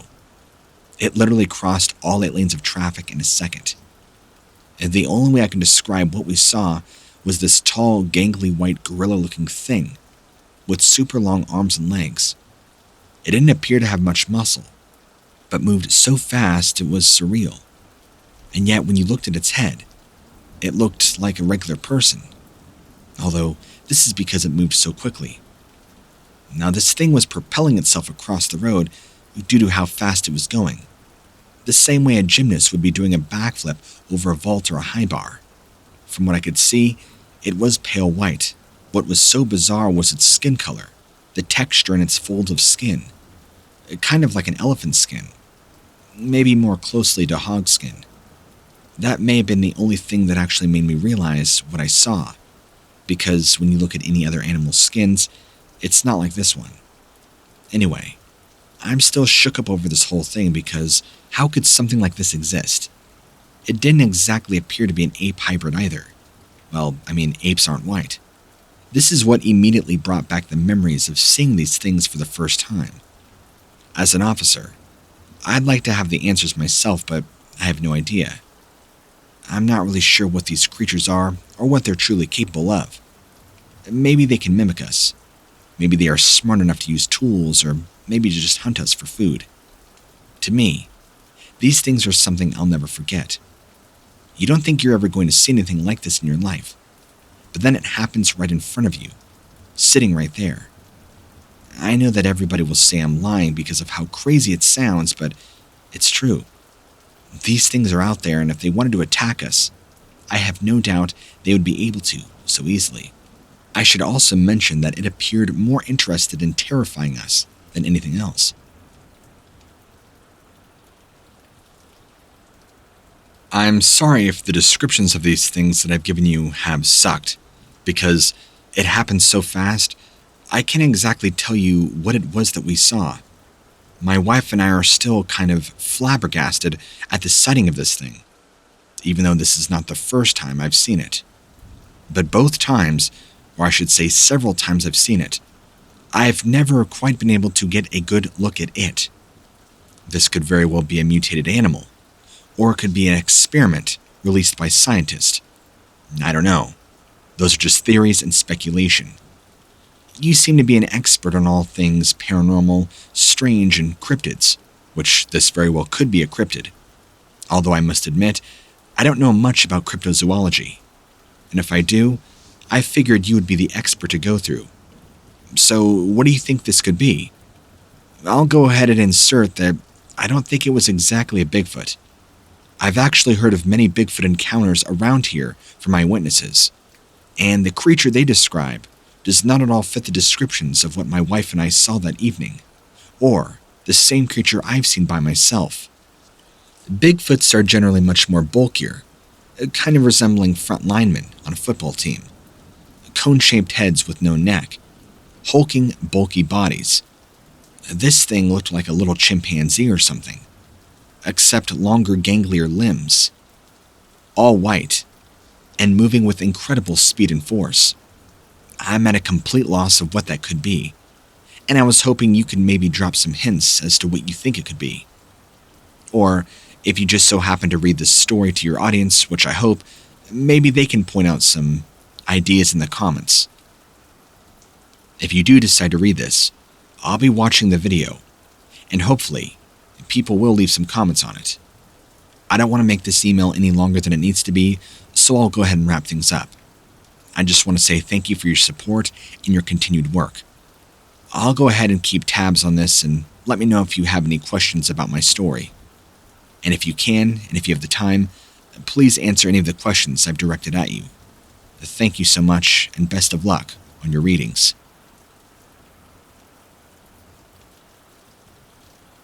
As a cop, I have a few supernatural encounters to share with you. Not exactly sure how related they are to the supernatural, but I can tell you the night in question, it was very hot. Our police radio started going crazy with calls for an officer down in the northern section of the city. We all quickly headed out there to this call. When we arrived, there were already multiple patrol cars at the scene outside this unoccupied warehouse. There was blood all over the ground. One of our officers had been shot in the chest. Luckily for him that his vest had saved him from dying. He was unsteady on his feet and can barely stand up due to how much pain he was in. After getting an ambulance, we sent him off. Once we got his vest off, we could see he had a very bad wound. We later found out that another officer had died at this scene after being shot by a shooter who fled into the warehouse. This leads to my supernatural encounter that I witnessed with one of my fellow partners who went inside. I stayed outside looking for any signs of the suspect, and suddenly, all of our radios started going crazy again, haywire and wacky, but instead of my dispatcher coming over, it was just crazy amounts of static. This would actually happen to all of us, we would later find out from reporting to each other. After a few more minutes of standing outside, doing some searching, I began to hear more radio static and scratchy noises through my radio receiver. Then I began hearing my partner screaming from inside the warehouse. I bolted in, looking for any signs, and all the lights inside the warehouse in unison shut off. I pulled out my mag light and began searching around. I could still hear him screaming upstairs, so I started shouting his name, trying to look for the stairwell. I found it, going up the stairs to the 3rd floor where I'm sure I heard his screams. Now, I just need to stop the story here for just a second and explain. This story that I'm about to share with you doesn't sound like any normal story you'd probably hear. I'm sure you get a lot of stuff, but as an officer, I don't ever want to share anything that's so out of the realm of reality that I would get laughed at. So I have to tell you that what I saw next, I have no explanation for. I cannot rationalize this or explain it away with normal logic. So as I'm running up there, I entered the 3rd floor, and I could still hear screaming, but as I came around the corner, I found a deceased person, which I believe was the shooter. They were unidentified, and looked to be like a male in his early 30s. He was in a pool of blood, and his weapon was not far from him. I quickly checked to see if he was responsive, but he had no pulse. It was right here after this that I felt this overwhelming sensation of being watched. Although thoroughly checking all around me, there was no signs of anybody, and I could still hear my partner wailing in the distance. It must have been on the next floor. So I quickly run back to the stairwell and run up to the 4th floor. Of course, his screams and wails go completely silent, and I could hear something big moving around on this floor. Thinking it was the person probably keeping him quiet, or pinned down perhaps, I drew my gun, yelling out, shining it in every which direction. I didn't see anything, or see any blood or signs that anybody would be up here. I kept calling my partner's name, yelling, hoping they would respond. And just then, I heard something large coming towards me, approaching me from the side where my view was obstructed. As I turned to respond to the noise, I see this large black figure with pointed ears coming right at me. Out of reaction, I fire, and this doesn't stop it. So now I turn and run. I get to the stairwell, and this thing is gaining on me. I get down to the stairs, and I go down 3, 2, 1, and I'm now on the bottom level. I hear this thing start to come down the stairwell. It is incredibly large. And keep in mind, the entire time this has happened, I did not stop to turn around and identify what my assailant was, or who they were. From the vague shape that I saw that it came after me. It was not human, nor was it animal. I can't exactly describe what or who it was. I fled out of the warehouse building, turned around, and radioed for dispatch. I still could not find my partner, and I needed backup now. Within 3 minutes, 4 to 5 black SUVs pull up, and about 16 to 20 of these soldiers comes out and begins storming the warehouse, in all black, and they were a branch of military that I did not quite recognize. Several secret agent-looking men surrounded me, telling me that I no longer have jurisdiction over this case, and I need to leave now, or risk being detained. I explained to them to show me their badges, who they were, and that I was an officer of the county, and that one of my men was. They interrupted me, telling me that I either risk being detained or leave now. So I start arguing with the guy, and my sheriff comes up right behind me, explaining to me that the case is now out of our hands, and we need to let these guys take over. So I pull my sheriff to the side, asking, who are these guys? What are they doing here? And where is our partner? After shooting down all my questions, he just sends me home, without really much information at all. I get that this story is very anticlimactic, but I'm actually hoping that sending this to you, you can give me any sort of hint as to what has happened. Is this normal for anything like this to happen? Did I encounter something from another world? Was this a ghost? And who were these men in the SUV? Were they some sort of secret military branch, or was this some form of the police that I was never made known about? Any help from your end would be greatly appreciated, since I'm sure this falls under the realm of paranormal. Thank you.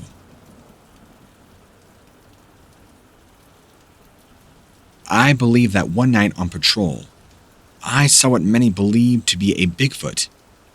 See, it was in the early hours of the morning when I saw this thing. I could see its muscles rippling. Its eyes were glowing. It was one of the most terrifying things I've ever experienced, and I never believed these sighting stories. I always just thought it was nonsense, even when my own friends had recounted their own terrifying experiences and sightings. After this incident, I didn't want to be an officer anymore. I just couldn't stop thinking about Bigfoot and what I saw that night. After that night, I started researching cryptids. It was all I could think about, and it wasn't long before I realized what I saw wasn't something from this earth. It must have been from another realm, another world, another dimension perhaps. I will say that this thing was hideous. I'd never seen anything like this before in my life. It was about 8 feet tall, thick matted dark gray hair all over its body. I had the impression that whatever I was seeing had been living under a rock for some time. Everything about its physique just looked so large. Its skin was so discolored too, and wrinkly. I could tell it was old. There also seemed to be something wrong with its eye. The retina appeared to be damaged, but I could still sense there was intelligence behind those eyes. I remember feeling a deep primal fear from looking at them and this creature. Although, at first, its face had been completely obscured by the matted hair when I saw those two piercing eyes looking back at mine. I remember panicking, running as fast as I could away, screaming at myself for getting so close in the first place. My head had gone completely empty of any rational thought or continuity for what seemed like hours after this experience. But after some time lapsed, I'd return back home to try and forget about what happened as quickly as possible. I'm still scared by what happened, and honestly, I don't think this encounter will ever leave my mind. If you've ever seen a cryptid or Bigfoot or anything like this, you'll never forget what they looked like deep down. And I know from deep down inside of me that this thing wasn't a bear, or any kind of wolf, or anything I've ever seen or heard of. It was something far worse. And I know if it wanted to, it could have easily taken me out, given the chance. And now I'm left with nothing but nightmares. Nightmares of being chased by a group of these creatures. I needed to get this out of my head somehow, so I began jotting down my own nightmares in a journal. After doing so for some time, I realized that each nightmare was related to events prior to seeing this creature, and after seeing him, as though they were all leading up to this incident. This made me believe that there was something more malevolent about these creatures, but that's just me speculating. I think it's very important for men and women both who are serving to be able to openly and honestly express their experiences, even if their experiences are paranormal or based in this world. It's important for them to be able to tell their stories without facing ridicule, and think about men and women who have experiences with cryptids. They shouldn't be afraid of being ridiculed or judged. They should know that there are people out there who believe in these things, almost as much as they do. This is why I started writing my experiences down. It didn't take long before people started coming out of the woodwork asking me questions about what I saw. It can be very difficult sometimes, but I think it's important for us to not hide our feelings away anymore. You never know how many other people are silently suffering from the same thing as you are. If you can't find the courage to talk about it with people you know, I would recommend talking about it to an anonymous forum. There's lots of them out there these days, and you'd be surprised at just how many other people are crazy as you are, or at least feel that way. There's nothing wrong with being interested in cryptids either. Even if your family finds it strange or stupid for believing in things like this, just remember, they don't have to deal with the aftermath of the nightmares that you do. They aren't seeing what we're seeing when we close our eyes every night. It doesn't matter whether this thing is real or not. What matters is that so many people believe it exists, and anecdotally speaking, so many people have claimed to have experiences.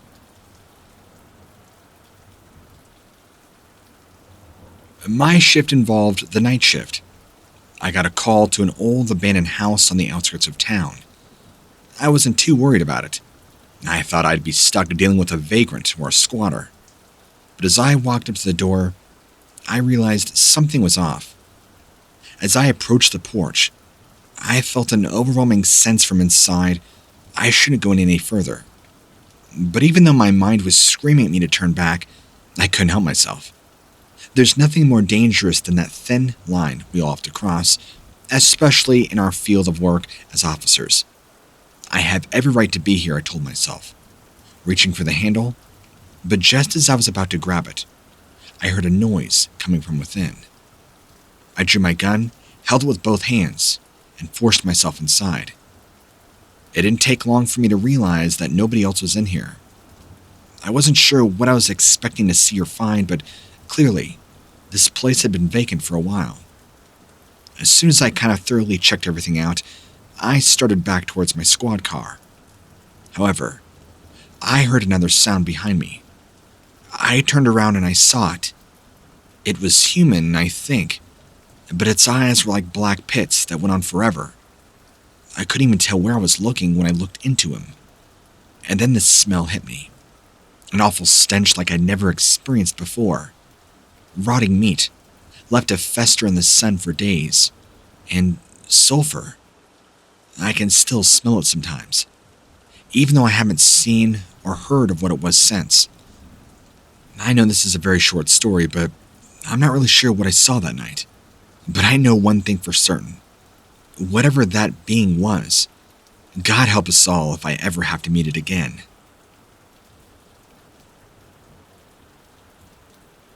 As a cop, my experience with the supernatural was very limited to a few traumatizing encounters with demons that left me with a deep fear for life. However, this particular account is told by a friend of mine who is a fellow officer in a small town in Minnesota, and this was back when he was a rookie on patrol one night. He told me about an incident where they were dispatched to a call at a local residence. He said that upon arrival, his sergeant spotted somebody running through the backyard of the house. It wasn't until they got closer did they see a black figure dashing into a nearby grove of trees. They radioed dispatch for backup, cautiously approaching the grove with guns drawn, ready to shoot on sight, as assuming it was a suspect trying to escape. As they got closer, a faint moaning sound broke the silence, which caused him and my partner to freeze in their tracks, where they heard a thud, followed by a loud crack of a branch breaking. He looked back at his partner, who simply shrugged. As my friend slowly pushed forward through the trees, he saw an apparition that gave him goosebumps, even though it wasn't cold outside. a stout humanoid creature began to emerge from behind a tree, not more than 20 feet away, quickly making its way towards a clearing with a full moon, causing them to see a silhouette of it against the moonlight. He said that what he saw was this hulking black figure with chalk-white skin and a bald head with no ears or nose or really much features at all, but could sense a deep malice emanating from this thing. All my friend can think about was his family, as he slowly reached for his firearm until something slammed into him, knocking him over onto the ground. What grabbed hold of him wasn't human. It had a hand around his neck, which seemed gnarled and leathery, except its fingers were 3 times longer. The only way he described these demon hands gripping around his neck is that it felt like being a victim of a boa constrictor, and it would only tighten its grip to the point where you would die from lack of oxygen. He also explained that he could see a mouth full of razor teeth, opening up, as if ready to bite his head off. But thank God for a police siren that caused this thing to release him and vanish. And my friend explained that what happened next was even more bizarre than the attack itself. One car showed up, while another approached from a different direction, with their lights turned on, shining directly into where this figure ran and vanished. After a brief investigation and questioning, they declared it a false alarm. My friend said that a couple of months after this encounter, the local sheriff passed away due to a sudden heart attack, despite being a very healthy man in the prime of his life. He told me that he later found out years later that a strange police officer was picked up back then who claimed he saw a monster dressed in a police uniform before committing suicide shortly after his arrest under mysterious circumstances. Now, when he made the claim of monster, I'm assuming he meant as an individual, not an actual monster. He said this happened at a time where strange people.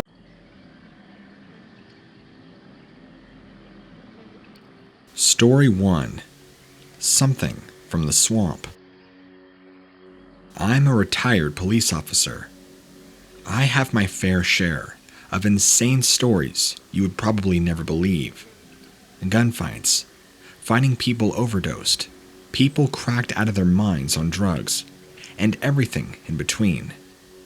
But something I wanted to share with you, since I no longer work in that department, is something that happened to me back around 2001, and having been in a lot of sticky situations as an officer, doesn't leave a whole lot of room for being scared or frightened.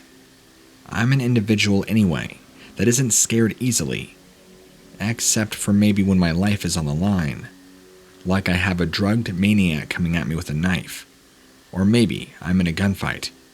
But other than that, no. But what happened this night is hands down the most frightening experience I would ever have on the job as an officer. I got a call from a lady who was complaining about a lot of noise coming from back behind her house. Where she lived, she was sort of on the outskirts of town. There was swamps behind her house and a large bog.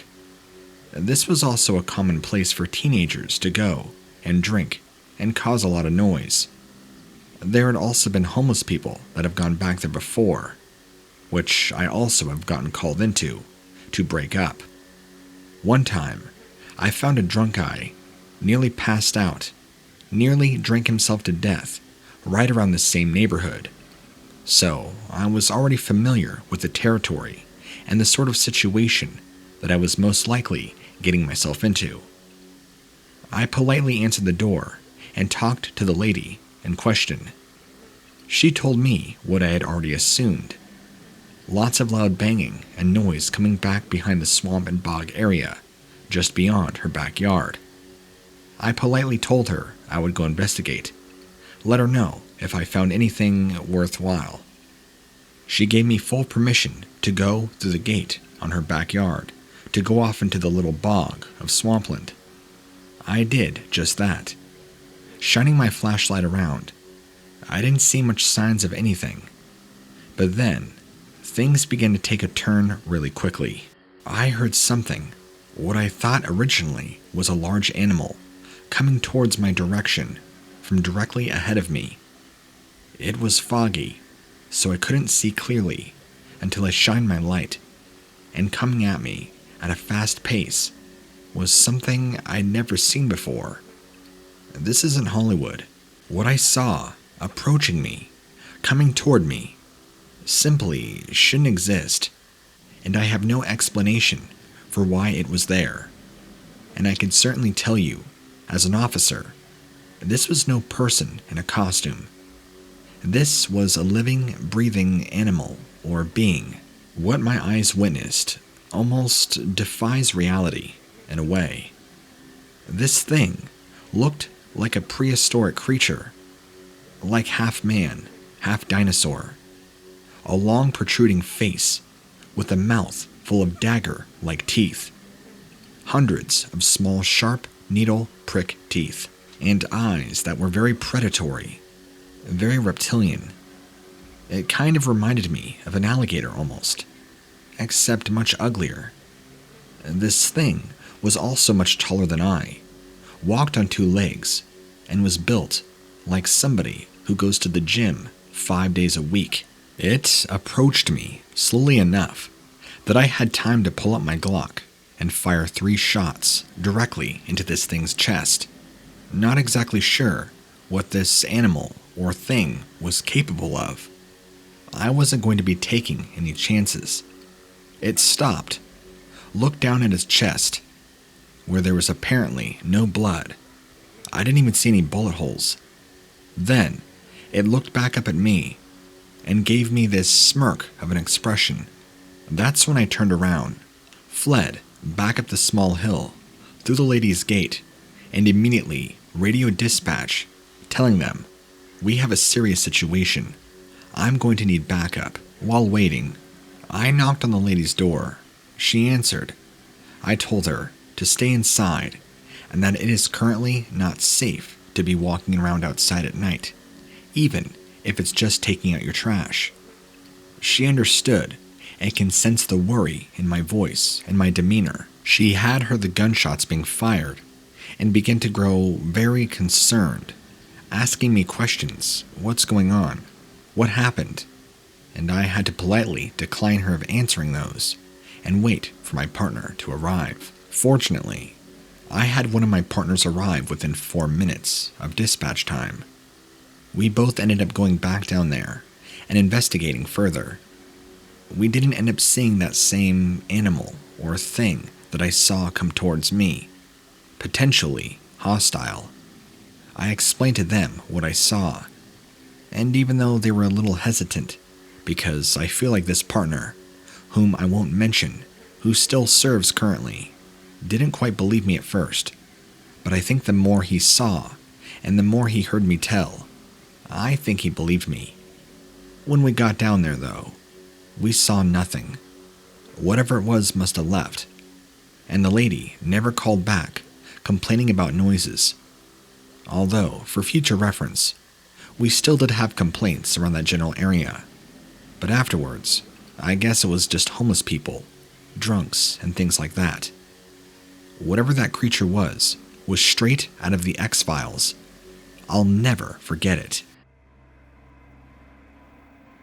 Story 2. Small Town Terror.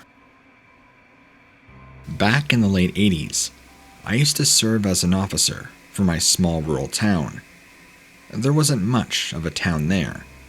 It had all your usual: an auto body shop, a grocery store, a bank, a realtor, a community center, all the workings of a small town, and then some, followed by roads and roads of small neighborhoods where everything was intertwined and interconnected. Everybody pretty much knew everybody. Anytime you would go to the post office, you were sure to bump into somebody that knew you, or you knew them, playing the catch-up conversation while you waited to get your mail. Because of this, most of my time was usually spent on the highway near town, catching and giving traffic violations. But on one October evening, back in the fall of 1988, I got a phone call from the manager at a grocery store in town. He told me there's been some disturbances behind the store, and thinks either somebody is casing it or potentially a drug deal. He wasn't exactly sure. He begged me to come and investigate. So I did. I stopped by the store, had a polite but short conversation with him, and went to go investigate. While arriving at the very back of the store where the dumpster was, everything appeared normal, and after shining my light, I didn't see anything out of place until I saw movement. Out from behind a little alcove in the back, right where the dumpster is, right before I had checked it, walked this thing that I've never seen before, except it was on all fours, crawling around like an animal. I thought, what is that thing? As I assumed it was a person, naked, but it was pale and didn't really have much of a face. It was very awkwardly walking on all fours, as if its legs and arms were broken. It took one look at me and scurried off quickly, back behind the parking lot, where the woods are. I've never seen any such thing in my life. I didn't believe in aliens, but that right there made me a believer. Story 3. Werewolves are real. This is a story I don't share often, but I feel enough time has passed that I feel it appropriate to at least tell you of anybody, as long as my identity and credentials are kept secret. I have given them to you just for verification. I didn't believe in the existence of monsters, or as you call them, cryptids, and while discussing with you, you seem to have told me that werewolves aren't exactly real, but that they are called dogmen, creatures that don't transform over a full moon, like pop culture portrays, but merely these are just canine-like creatures that walk bipedally. This is what I saw this night. Back in 2015, when I was still just a deputy, I was doing my nightly patrol, and I think it was just a little after midnight, when out in front of my car runs this creature on 2 legs. At first, I thought it was a man in a costume and was about ready to do some severe questioning, but it ran so incredibly fast that I knew it could not have been anywhere close to human, and the very small glimpse I caught of it was more than enough to see that there's no way this could have been a person. If this was somebody in a costume, they would have had to spend thousands of dollars perfecting a costume that looked so realistic. But then there's the physics aspect. How would they move around so fast in it? Plus, I saw rippling muscles underneath the flesh. I saw matted fur, and it had a very wild look to it. Like you could tell, this thing had been living out in the wild. It darted so fast across the road. It basically blew my mind. This thing was also taller than a man, easily 8 to 9 feet, towering over the top of my cruiser. I nearly hit it had I not been paying attention, but it darted so fast into the other trees across the road, I never saw it after that. I tried stopping and shining light in that direction, but I never saw any signs of it afterwards. I never told anybody in my department about it. It's something that I've kept to myself until now. I hope you enjoy it. I live on the outskirts of town, where there is less light pollution at night. When I first moved out here, things were peaceful and quiet. The only noise would be the odd cricket chirping, and I'd always see a few deer cross by my house. A couple of years ago, things started to change. At first, it was just noises outside my window at night, but soon, the noises turned into something more sinister. I heard something rustling around in the bushes beneath my bedroom window one night. In response, I grabbed a flashlight from under my bed and went out onto the porch to investigate thoroughly. I shined a light on some movement down by the tree line across from me and saw what looked like 3 or 4 bobcats. After that incident, over time, I saw a few coyotes, bobcats, and even a large cougar creeping out from the tree line at nighttime. I began to feel uneasy, being outside at night, so I bought myself a small handgun, just in case I needed to scare off any animals or defend myself properly if needed. One night, I was lying awake in bed and heard this blood-curdling, unearthly scream coming from outside. It sounded like a woman screaming, but at the same time, it had more of an animalistic, growling quality to it as well. I knew something must be close by if I could hear its cry that loudly. It didn't sound like it was more than 10 feet from my house, and I ignored it the first time and fell asleep. A few months later, there were reports of a huge black cat that people had been seeing wandering around this area. Apparently, some hunters saw one eating a deer carcass on the outskirts of town. I began hearing those sounds again and decided to stay up all night with my earplugs and radio on. I heard the sound as it came closer and was surprised at how loud it sounded. This thing must have been huge if my ears were picking up on its movement. It stopped beneath my bedroom window. I shut off my radio, hoping to hear something, but then there was a thud on the wall, right by my door. I slowly walked out of my bedroom, down the hall, peering into our living room with a flashlight, trying to spot what was there. There was nothing. I went ahead and opened the front door, expecting some sort of large wild cat to be standing outside. But nobody was there. I shined my light across our porch lawn area, but I did not see anything. That's when I heard a kind of wisping sound, the same kind you would hear from wings. I shined my light upwards, and I about lost my flashlight. No more than 30 feet up in the sky looked to be like a real living gargoyle. It had large wings that looked like they were made out of stone, at least in color.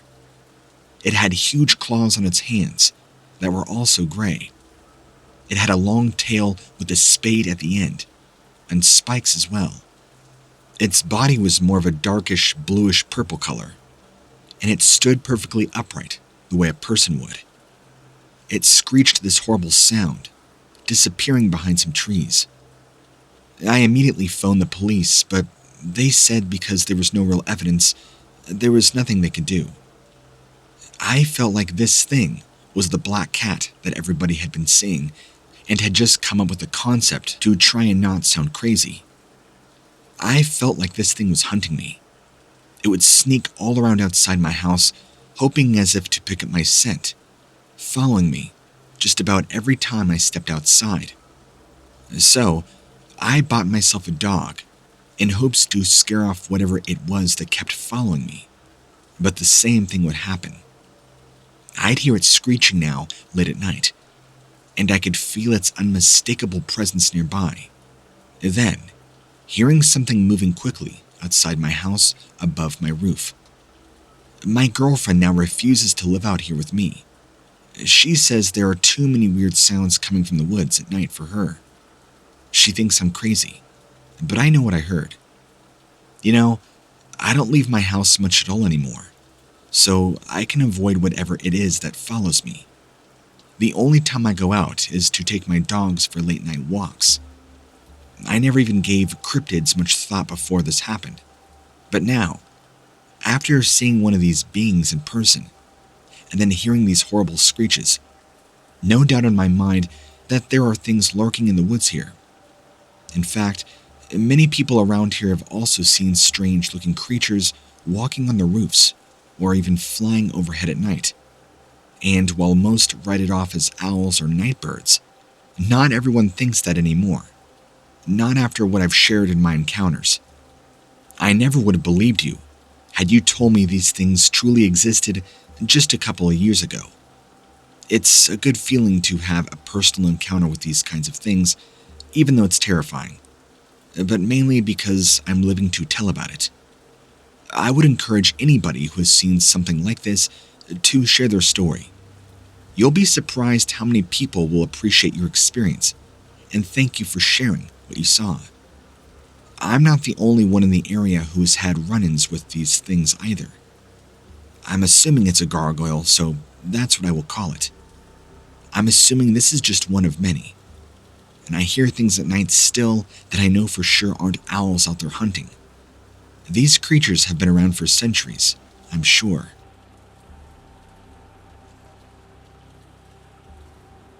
I just want to start off and say that I truly believe that what I saw that evening on the ridge was indeed the Mothman of Point Pleasant. Currently, I'm a junior attending college, and this sighting happened to me during my sophomore year at my old high school. It was around the time of prom season, actually, which usually falls on a weekend in late April or early May. I can't remember which, right around that time frame. Me and some friends decided that we were going to drive down to Point Pleasant, on a whim, for the first time ever on that Friday night. Stay with one of his relatives who lived nearby.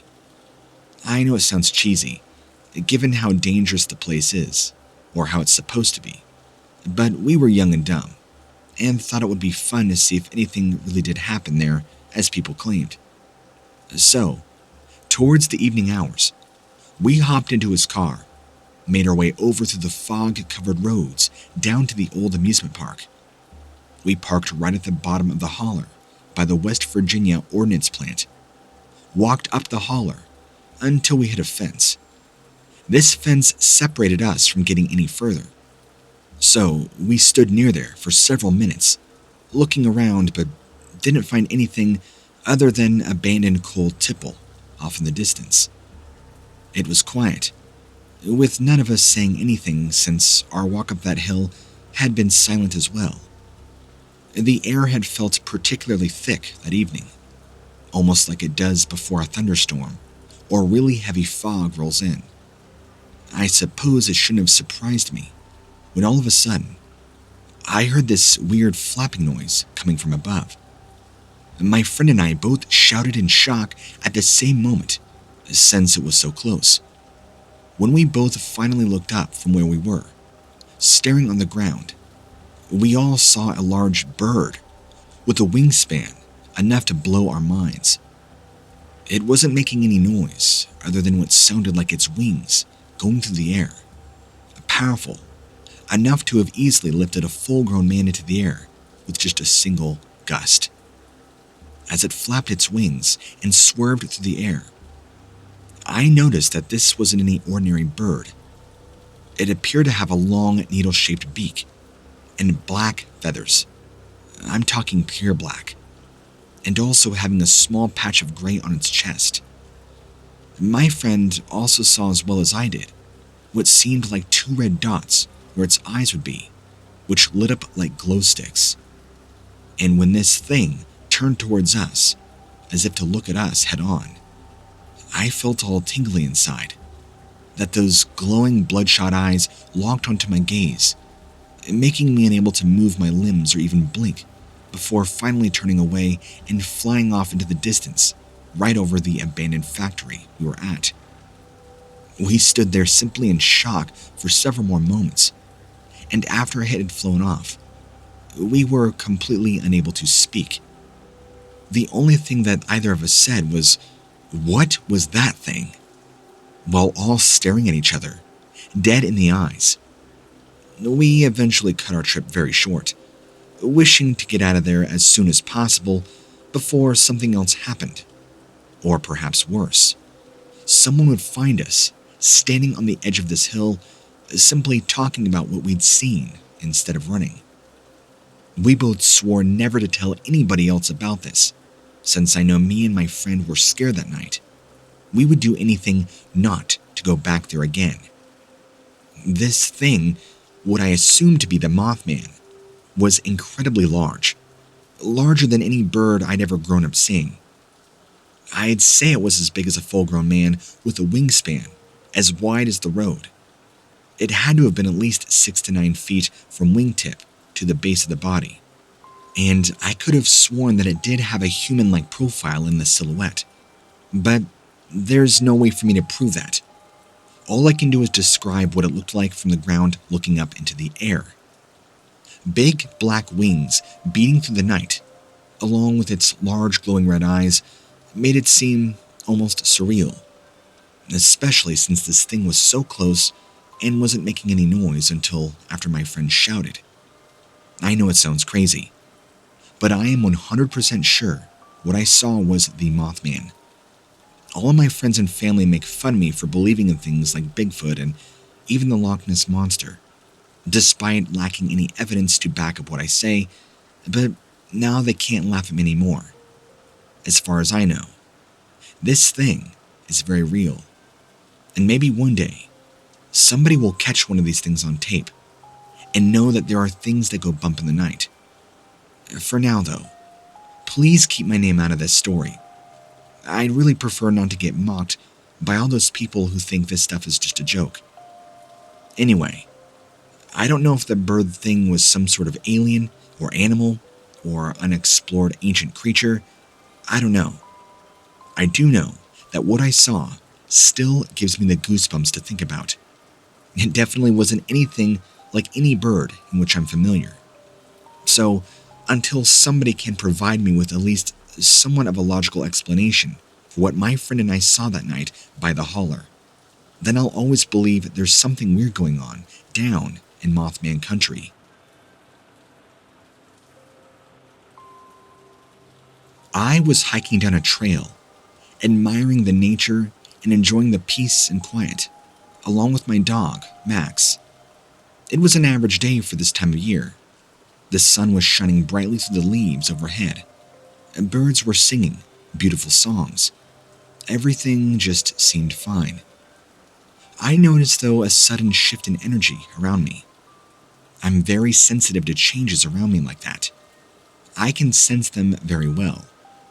I looked around for a second, unsure of what was going on. Suddenly, I felt as if I was being watched from all sides. There were bushes behind me rustling, and branches snapping. The wind even seemed to have shifted direction, making the leaves sound much louder than before. It sounded almost alarming to my ears, and I heard something very large in the branches above. I called Max over to me, and we started heading back the way we came. I was tense all over, ready to run at a moment's notice. I continually glanced around, fully expecting something bad to happen. It seemed like it would happen at any second. That is, until I saw what it actually was. There was a very large bird in one of the trees nearby. Its presence alone calmed down my heartbeat significantly, but only for a second before realizing just how out of place and strange it was. The bird did not make a single sound or flinch while watching us below its branch. It did not appear to be afraid of humans whatsoever, and did nothing but stare at us with its jet black eyes through thick, lush green leaves overhead. This bird was the largest bird I've ever laid my eyes upon. It somewhat resembled a raven, but very different still, and much larger. Its wingspan had to have at least been 10 to 12 feet. I'm not kidding. And its feathers were midnight black and shining like oil on water. Even the edges of the wings appeared to be made mostly of fine feathers instead of coarse ones. I could not see any fluff on this bird at all. It looked sleek and smooth, very powerful. The head was large with thick short horns curving back from each side, near the base behind its eyes, which were also appearing to be these dark glowing orange-red orbs when the light hit them just right. And when it would look at you, it's like it would pierce into your very soul, with an intensity that felt almost unnatural, but captivating to look at nonetheless. I didn't feel fear as much as I did amazement and awe at the actual sight of this thing. Although strange looking, it had an almost angelic quality to it. I was simply mesmerized by its appearance and completely forgot how eerie everything else had become just seconds before that moment. It then opened its wings slowly, stretching them wide open, as if getting ready to take flight before folding them in again, all the while never taking its eyes off of us for a second. Then, just like that, it spread its wings out one more time and took to the sky. It flew right above me with ease, not flapping or making any sound at all, even though it was larger than most birds I'd ever seen on a daily basis. The tree branches were severely blocking my view now, so I could not watch this thing fly away anymore, not after it passed over. It disappeared from view, and I was just left wondering, what on earth did we just witness? I'm not sure if this was paranormal or not, but I do know for sure that it was hypnotic, and certainly not normal. It was so bizarre and mysterious in appearance and behavior, but again, calming at the same time. Now that I'm thinking about all this again, it's hard not to feel spooked out by what we saw, even though it didn't cause any fear in me while actually seeing it. I grew up experiencing such feelings towards animals, like wolves particularly, because we had them so bad where we lived. And during my early years, before moving away from home, later on after high school. After living all these years here in town, there hadn't been a single instance of anything making me feel afraid until now. Maybe this is some sort of sign, but if so, then what? At this point, I really don't know the right words to describe what it would be. It's all so strange and surreal. I'm still trying my best not to feel frightened by this whole event, even though I can't stop thinking about it now. Like constantly playing back what I saw in my mind over and over again, with no escape. Any further attempts to disregard this experience for good will likely fail. I didn't feel like this thing wanted to harm me though, but almost know it existed. I sensed that it was just as surprised to see me and my dog as we were to see it. It felt like it didn't know what my reaction would be or how I would respond. But as soon as it realized this thing didn't mean any harm, it's like my feelings changed from alarming to calmness. Now, I've heard tales of the thunderbird, which is supposed to be this ancient bird of gargantuan proportions, supposedly bringing thunderstorms and being a bad omen. But I have no way to confirm or deny that this is what that was. Yes, the bird was larger than anything I'd ever seen, but part of me thinks that calling it a thunderbird is a far cry. I think the closest thing I can compare it to is a prehistoric bird from thousands of years ago. But clearly, who knows? The last time I saw anything like this was in a dream, and I've never imagined I would see something that resembles something out of Jurassic Park appear here. This bird looked much different than anything you can imagine, anything you can muster up. No way did it look like anything at all from our present-day world. The best way to describe how this whole event would be is saying that the wingspan was roughly 3 times as long as its body. Whatever mystical bird this was, I guess I should consider myself lucky for ever having seen it.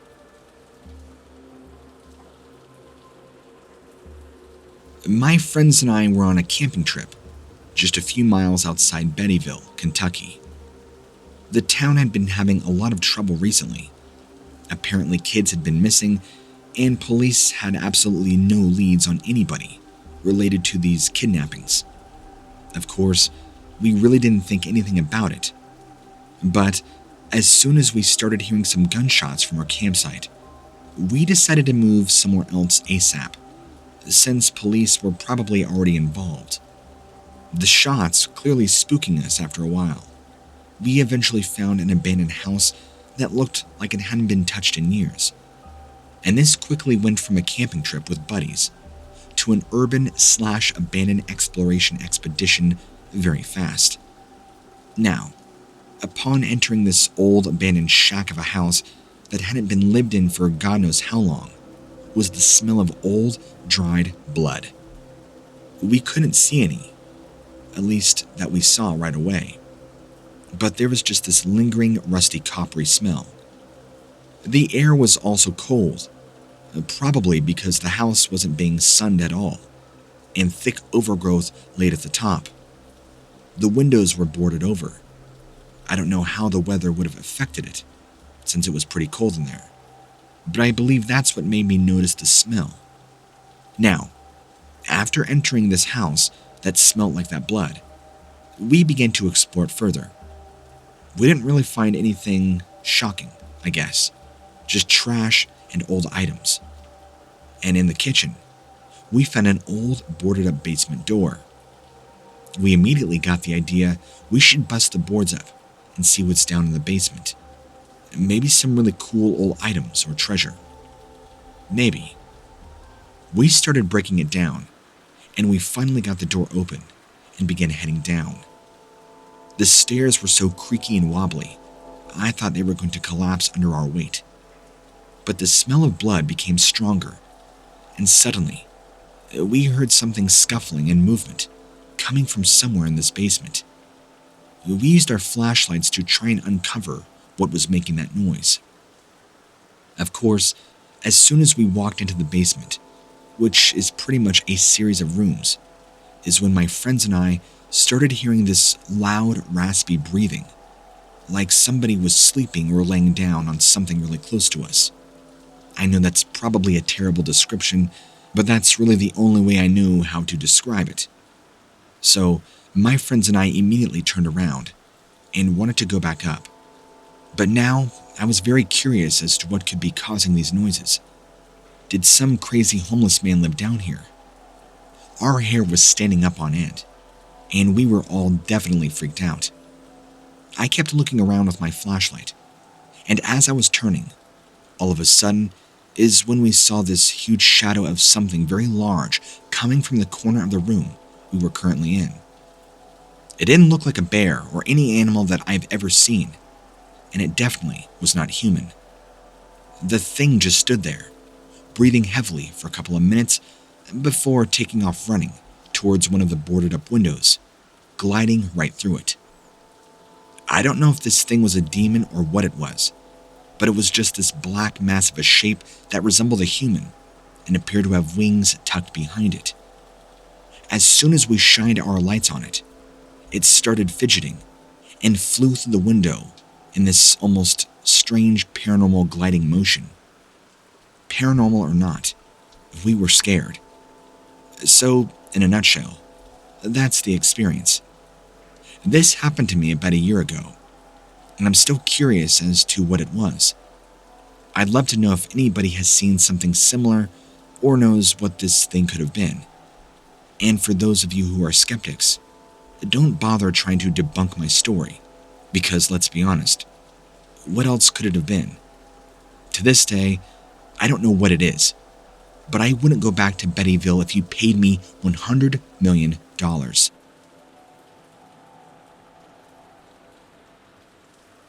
My first encounter happened in April on my way home. I worked at a summer camp during the off-season, and I would go to school at night. I'm out driving around most nights of the week anyway, and on this particular night, it was around 3 a.m., and I decided to stop for some gas before hitting the road again. I had made it about halfway across Pennsylvania when my car started sputtering badly. I knew there was no way I would make it home without getting stranded, which is bad, because being stranded is dangerous, but doing so alone can get you killed by whatever's lurking out there, and not just pedestrians who are hitchhiking. So, after stopping to reevaluate, I realized that I was about an hour away from my house. If I drove there, instead of after, I would probably be confused at where I was at. About an hour from my hometown, right off of Route 33 at night. There aren't any buildings for miles, and the forest is fairly dense. Before reaching this point is where it happened. I know that doesn't help much, but that has to be enough information. This is right when I saw some flashing lights up in the trees ahead of me, and the flashing lights I would soon learn were actually the eyes of this large figure emerging from atop of a pine tree. I spent a few minutes trying to figure out what this was. Its movement kept catching my eye as I watched the area around me. The first thing I noticed was its head, which looked upside down in the moment. It had a very wide mouth, lanky arms that kind of swung heavily as it moved, and this kind of bushy mane going from its neck all the way up to where I could see its head. It also kind of had hooves instead of feet, and appeared to kind of hold itself upright, having bright yellow eyes that kind of flashed and flickered like a fire or lightning. This thing looked completely terrifying, and almost like a stereotypical demon. It almost reminded me of a chimera hybrid or something. I'm not sure if I was looking at the Jersey Devil or something else entirely. It scared me badly. And soon it leapt off into the night and flew in the opposite direction. It occurred so fast, my mind had been trying to figure out what this thing could have been for months now, but nothing made sense. There is no way that thing was an owl. I mean, owls are nocturnal. They don't look like this. They don't have heads that resemble a lion. Not to mention, they also don't exist during the day, or so we think. What about any other type of bird? Are all these explanations just not sitting with you as well? Because they did not with me.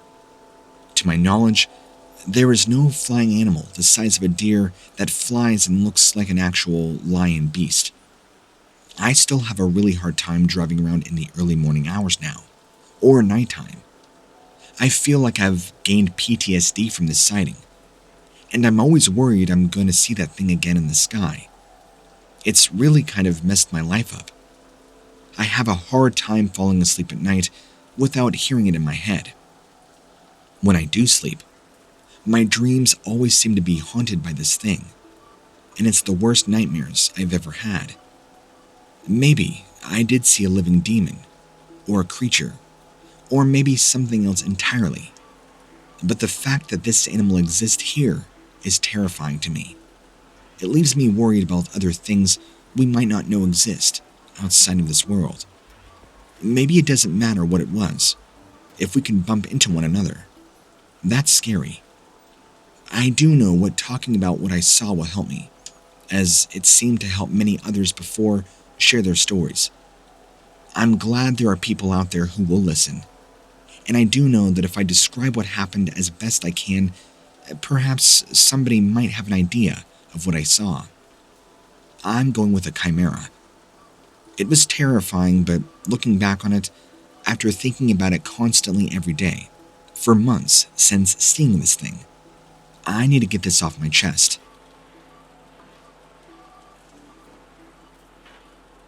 I'm not sure how much I should say about where I saw it, but if you can find the general area, the southeast corner of the US, it's plentiful in forests and swamps.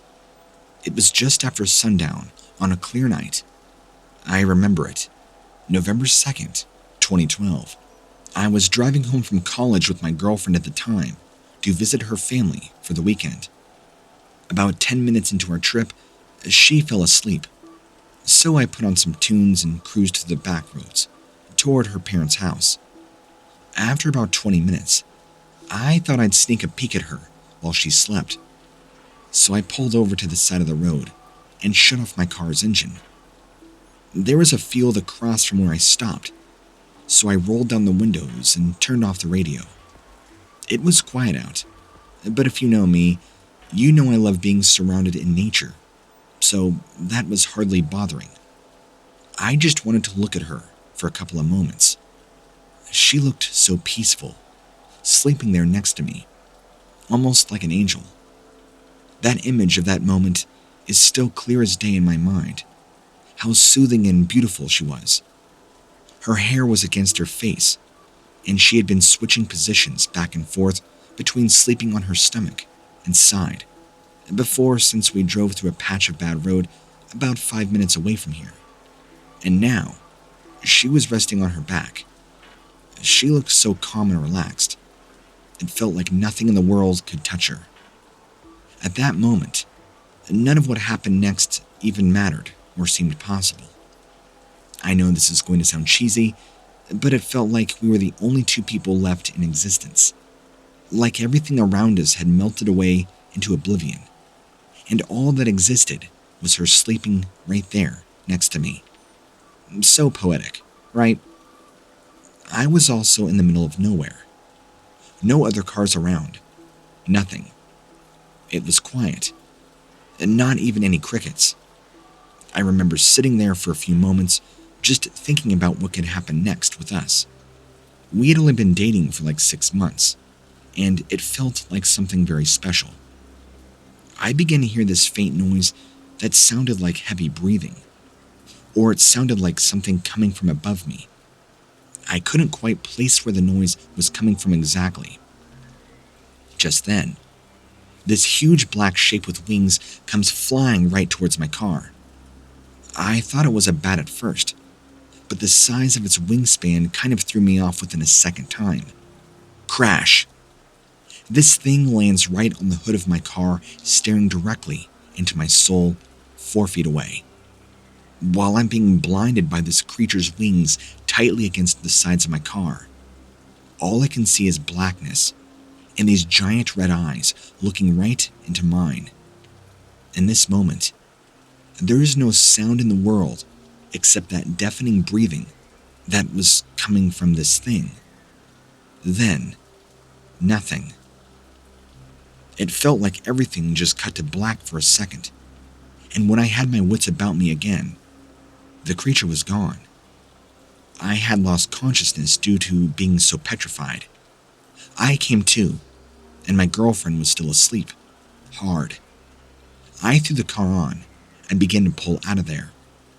Looking all around me for this thing, I could still faintly hear its wings flapping, or the heavy breathing, or both, is how I would describe it.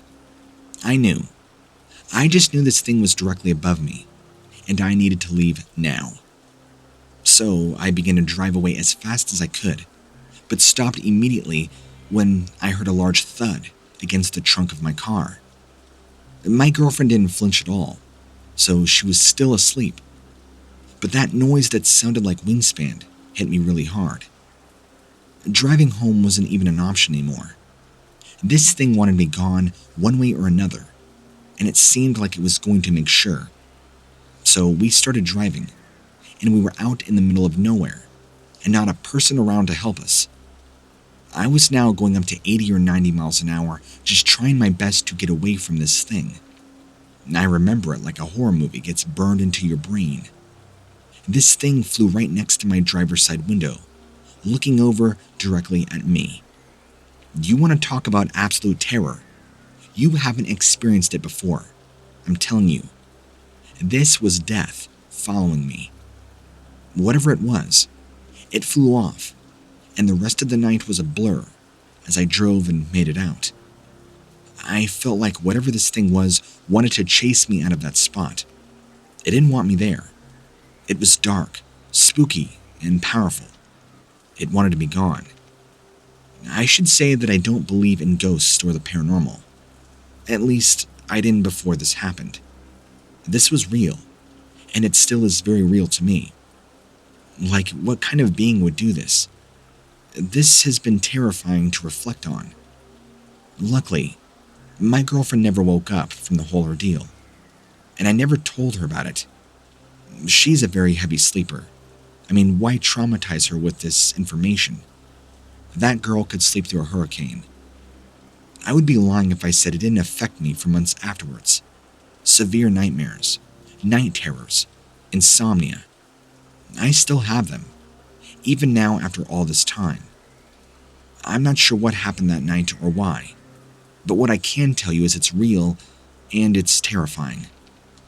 I would just like to add that I've spoken to some close friends about this before submitting, and they believe I've had an encounter with the Mothman. I've had to look up the information about the Mothman. I didn't know what it was, but my gosh, what I saw looked exactly like the depictions that you'll see. It felt like death was following me, and I wanted to do away with me. What do you think I saw? I've tried explaining this in the best way I can. Thank you.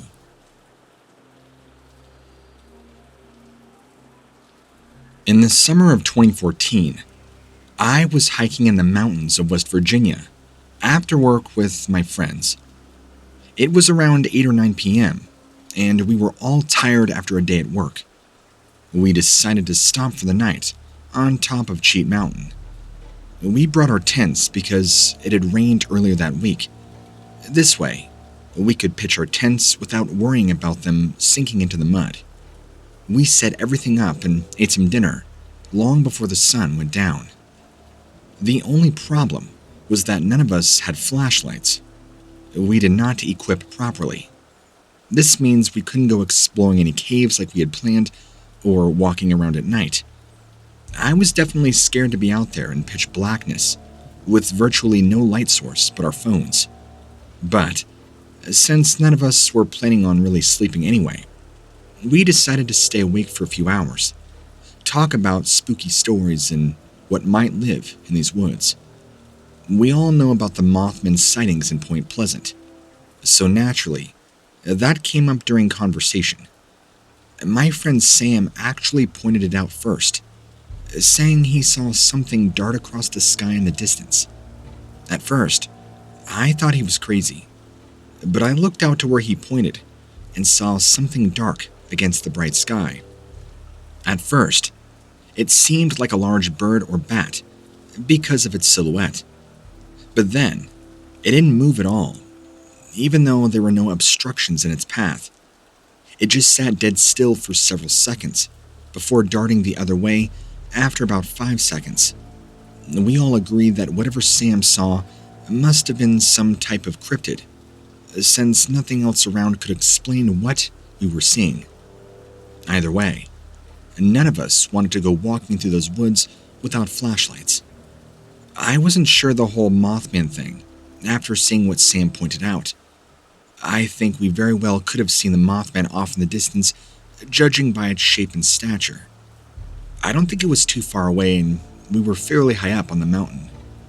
After I saw what Sam pointed out, I didn't look directly back that way for a few minutes. However, turning around and looking into the woods, I felt like something had been watching me the whole time. The feeling started as a chill on my neck, but soon turned to fear as some hairy or scaly-like animal thing darted from tree to tree in my peripheral vision. It moved pretty quickly, though, through the trees, but maybe that was just my own paranoia. I definitely saw the same figure Sam did, and that really creeped us all out. Especially because we were all talking about Mothman when it happened. I do believe that the Mothman is a paranormal entity of some kind, but I'm not so sure the second animal-like thing Sam and I saw was exactly related to it.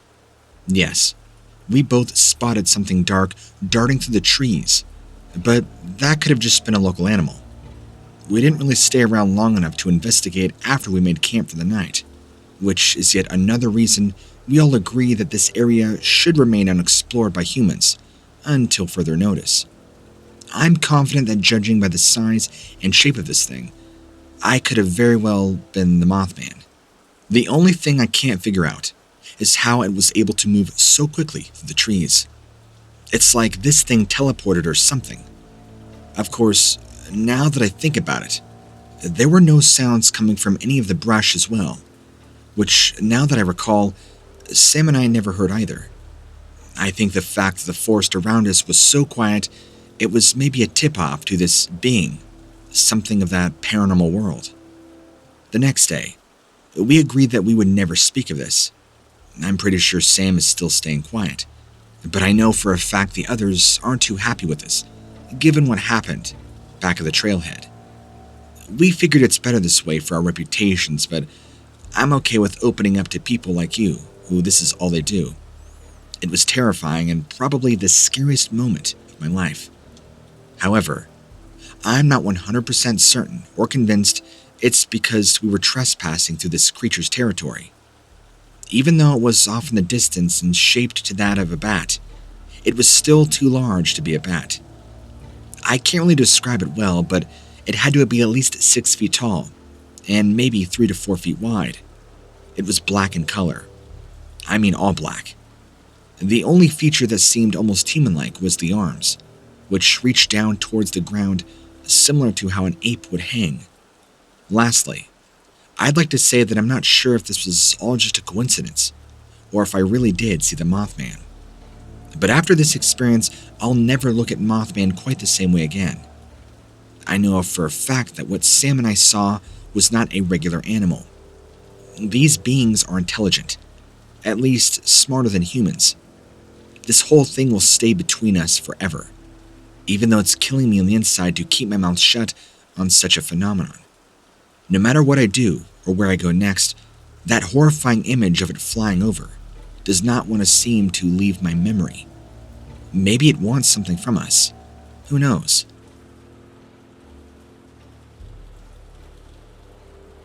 I'm a fairly well-known lawyer in my field of law, and I'm going to keep my credentials anonymous. My reputation is on the line, so I'm going to tell you exactly what happened and what I saw. I was driving along the California coast back in the spring in 2017. The weather was superb, sunny and warm, but not too hot. The views of the mountains in the distance were still breathtaking, and just off in the distance, I could see something in the air flying in my direction. As this thing glided through the sky and got ever so closer, I would soon make out that this was indeed a living, breathing pterosaur. This thing kind of just glided through the sky, heading southeast to northwest, probably 300 to 500 feet above ground. Everyone else around me saw it as well. This was in the middle of the day, clear weather out like I said. I was just looking at the view and saw something coming towards me in the sky. It wasn't super fast, but it moved through the air smoothly, like a bird would. I looked around to see if there were any birds nearby, because if this thing might have been mistaken for one of them at first glance, but nope, nothing on this day anywhere near the creature, and I had my eyes glued to the sky, waiting to find out what it was. It was dark in color, but not black. It had a long tail that strung behind it with a sort of spade shape at the end of its tail. I could see its head because the sun was shining off of it, which made it easier to spot. It had an incredibly long neck and a pointed head. I don't know how else to describe what I saw. It just flew until it disappeared out of view over the horizon. I was completely shocked by what I had been seeing. Did I just see that? It was incredible. I never felt such awe and amazement before that was simply astonishing. I just saw a pterosaur up close and personal, outside of books and films, of course.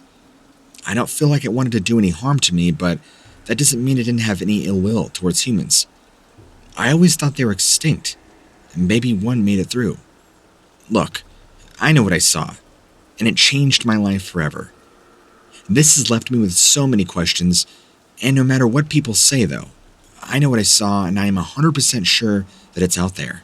There is nothing that this could have been misidentified as.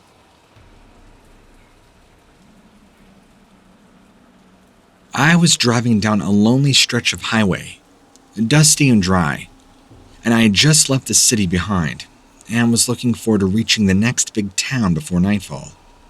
It is dangerous for women to be driving alone at night, along rural roads, so I wanted to put as many miles between myself and the city as possible by sunset.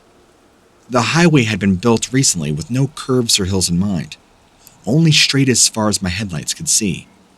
There were very few cars passing me, so it felt like I was the only person on Earth at that moment, which was why when I saw something large fly overhead, I almost drove off the road in shock.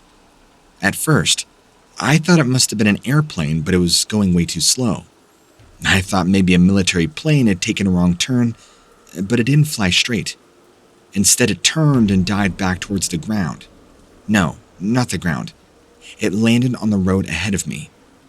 I swerved to avoid hitting the creature as my headlights fell upon its shape for just a split second before losing sight of it behind a ridge in front of me. I braked hard but still overshot the spot by a couple 100 feet, so that by the time I stopped and put my car into reverse, I couldn't see anything on either side of the road. The ridge was taller than my car, so even if there were some crazy human-sized fly thing up there, I couldn't see it. I reversed for a bit before putting the car in drive again, and then pulled into an area that looked to have been cleared out by construction equipment when the highway was built. This thing looked like a flipping dragon, if I've ever seen one. Like I said, it was a very dark road. Not much else going on around me. The air was dry and thick with dust. The smell of burning rubber from my car's tires as I came to a stop. I was pretty shaken up by what I had seen land on the road ahead of me, but confused more than anything else. Was this a real-life dragon? This thing was gargantuan and dark in color. Its wings were bat-like and leathery. Its head was elongated, with a jaw full of sharp teeth. I thought for sure this thing was going to come after me, but as soon as it landed, it kind of just vanished over the ridge. This thing was easily the size of my car, if not bigger, which is why I first thought it was a small plane. I could not believe what it was that I was seeing. I don't feel like it wanted to hurt me, but I don't know. It landed right in the middle of the road, and then just disappeared. What else did it want? I've never felt so much fear and awestruck in my life. I mean, I was speechless. I don't think I've ever felt this way before, ever. I'm still learning how to process what I actually saw. I would believe to be a real-life dragon if I've ever seen one. If this sighting has taught me anything, it's that things we thought were a myth are more real than we could ever imagine. I have since been obsessing over this since it happened. I feel like I haven't been able to go a day without thinking about it. The more I think about this sighting, the more convinced I am that they're actually real.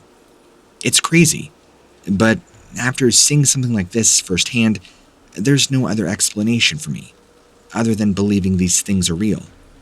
Nobody would ever expect to see something like this, let alone be able to describe it so well to somebody else. The only reason I could talk about this is because I know your channel is a safe haven for people like me. People who have sightings that most others would not believe if we told them. For the record, I was entirely sober. I've never done a drug in my life. Thanks for reading. My sighting is something of a strange bad creature I have not been able to identify. I'm hoping you can help me put the puzzle pieces together. See, I go for a walk every week at night in a wooded area near my house. Just something that I've always been doing for years now as a way to relax and have fun with friends. The area is known as the Flats by locals, named after the low-lying river, which used to be much larger than it currently is now. The path winds throughout the entire park and passes 4 different lakes over the course of about 3 miles. It's a very peaceful place, even during the day, but things take a turn when darkness falls. That night was no exception. I went for a stroll with a friend, right about 10:30 p.m. Having reached this specific destination from earlier that morning, we walked around for more than an hour, watching the skies and swapping stories of life. We had just decided to pack it in when we looked up into the night sky above us. 2 very large objects that looked like birds or something were hovering together several hundred feet off the ground. They didn't appear to be moving at all, though. They just hung there, kind of gliding along. Now, I have seen many things which are beyond my understanding while walking through this area, so I went ahead and pulled out my binoculars for a better look. And by the way, I always keep a pair on me, because you never know what kind of wildlife you're going to encounter. I was shocked when I looked through them. Of what appeared to be a pair of gargoyle-like creatures hovering in midair, with what seemed like wings spread behind them. The only explanation was that these creatures were actually some type of bird or animal at first, until we got a closer look at them. We realized they weren't just night birds. My friend and I were both speechless as we watched these creatures slowly move toward us, dipping downward until they were only roughly 100 feet off the ground. I remember vividly the huge green eyes with vertical irises filling my field of vision as one of them came close. Close enough that it could have grabbed me if it wanted to. The face wrinkled with very sharp teeth coming down from its upper jaws. At this point, I was screaming at the top of my lungs, scaring the wits out of both me and my friend as we simultaneously took off running away from this thing. It was at least 9 feet tall with wings that were 8 feet wide on each side of its body.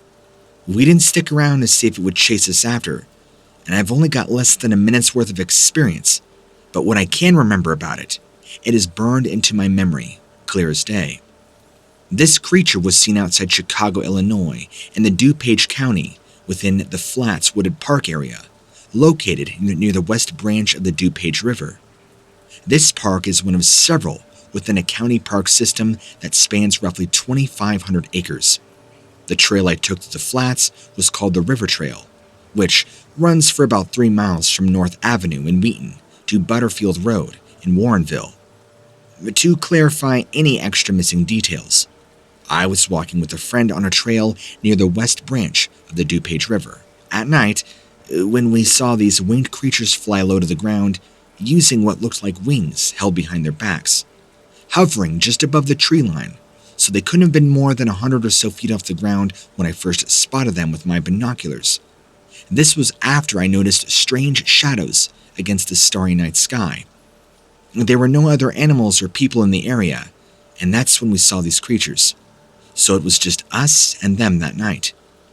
I don't know if there were more than one of these creatures that night, but I wouldn't be surprised to hear that there was more than one, maybe 2.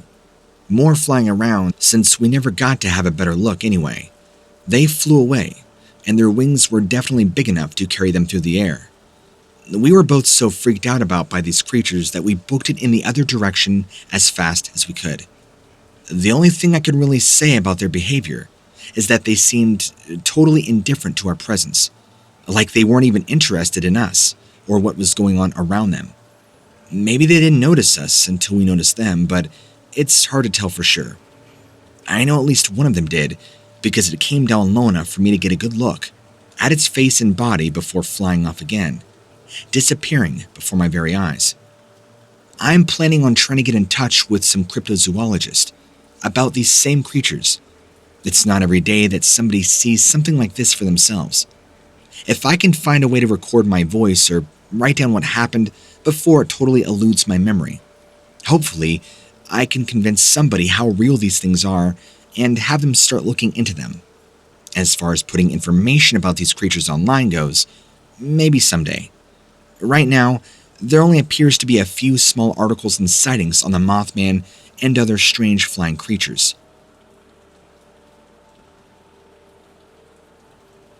It was early morning, and I was driving down the desert highway back home from a weekend trip from visiting my grandmother.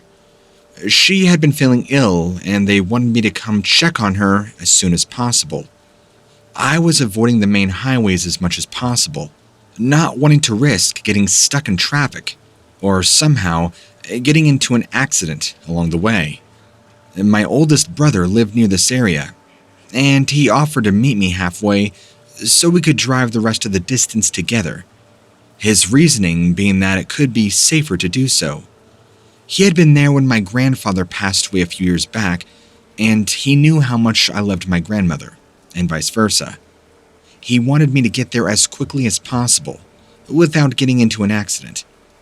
I was almost to his house, exhausted from cutting across back roads instead of getting out on the highway, like my brother suggested, but cutting off about 3 hours worth of travel and time doing so. It was early spring. The sun was just starting to rise over the horizon, lighting up the sky with hues of orange and yellows. The light reflected off the windshield of my car, and I had to shield my eyes from it as I was driving. I noticed movement in the brush at the side of the road, but since it was barely light out, I didn't pay much mind to it. When I looked back into the direction of where the movement was coming from, there were about a dozen large birds hovering over a small patch of land. My eyes widened as I realized they were sandhill cranes. They were very easy to see because they stood nearly 3 feet tall and were a rusty brown color. However, there was something off about them. Their necks seemed slightly misshapen, and their beaks longer than normal. I just pushed those thoughts aside, thinking that it was probably the lighting, or my tired eyes playing tricks on me. I watched them until I couldn't see them anymore, hoping maybe to get a better look at these odd cranes. After I lost sight of them in the rearview mirror, I tried very hard not to think about what I just saw. They were probably just regular sandhill cranes who just happened to have long necks and longer beaks for some reason, and they were all facing away from where my car was, so surely they didn't see me pass by. That's what made sense, right? That there was no way I could have seen anything else. I tried not to think about it and ignore it for the rest of the trip, but I could only stop myself from thinking about it for so long before I started recording my surroundings more carefully. I looked at birds differently, looking for weird features or long necks, comparing what I saw to what was once in front of me earlier that morning. But nothing seemed off other than a few seagulls having a few yellow legs instead of black ones. It didn't bother me too much until a year later when I came across a picture online while looking up sandhill cranes. Read that they have been known to have odd-legged birds in their population. That's when I started to think about it more often, wondering if what I saw was one of those rare cases or something else. I haven't seen anything like it since then, but now if I do see a crane with these weird features again, I'll be sure to look into it.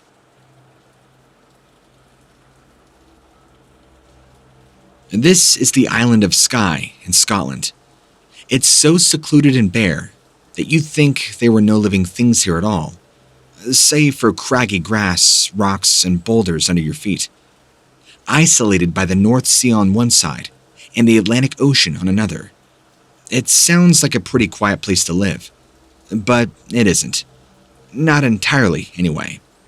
On stormy nights, when rain beats down hard enough that it feels like God is punishing you for something, people say they can hear horrible cries coming from beyond the reefs surrounding Skye. It could be seals or seabirds keening over, whatever poor creature was out there sinking into oblivion.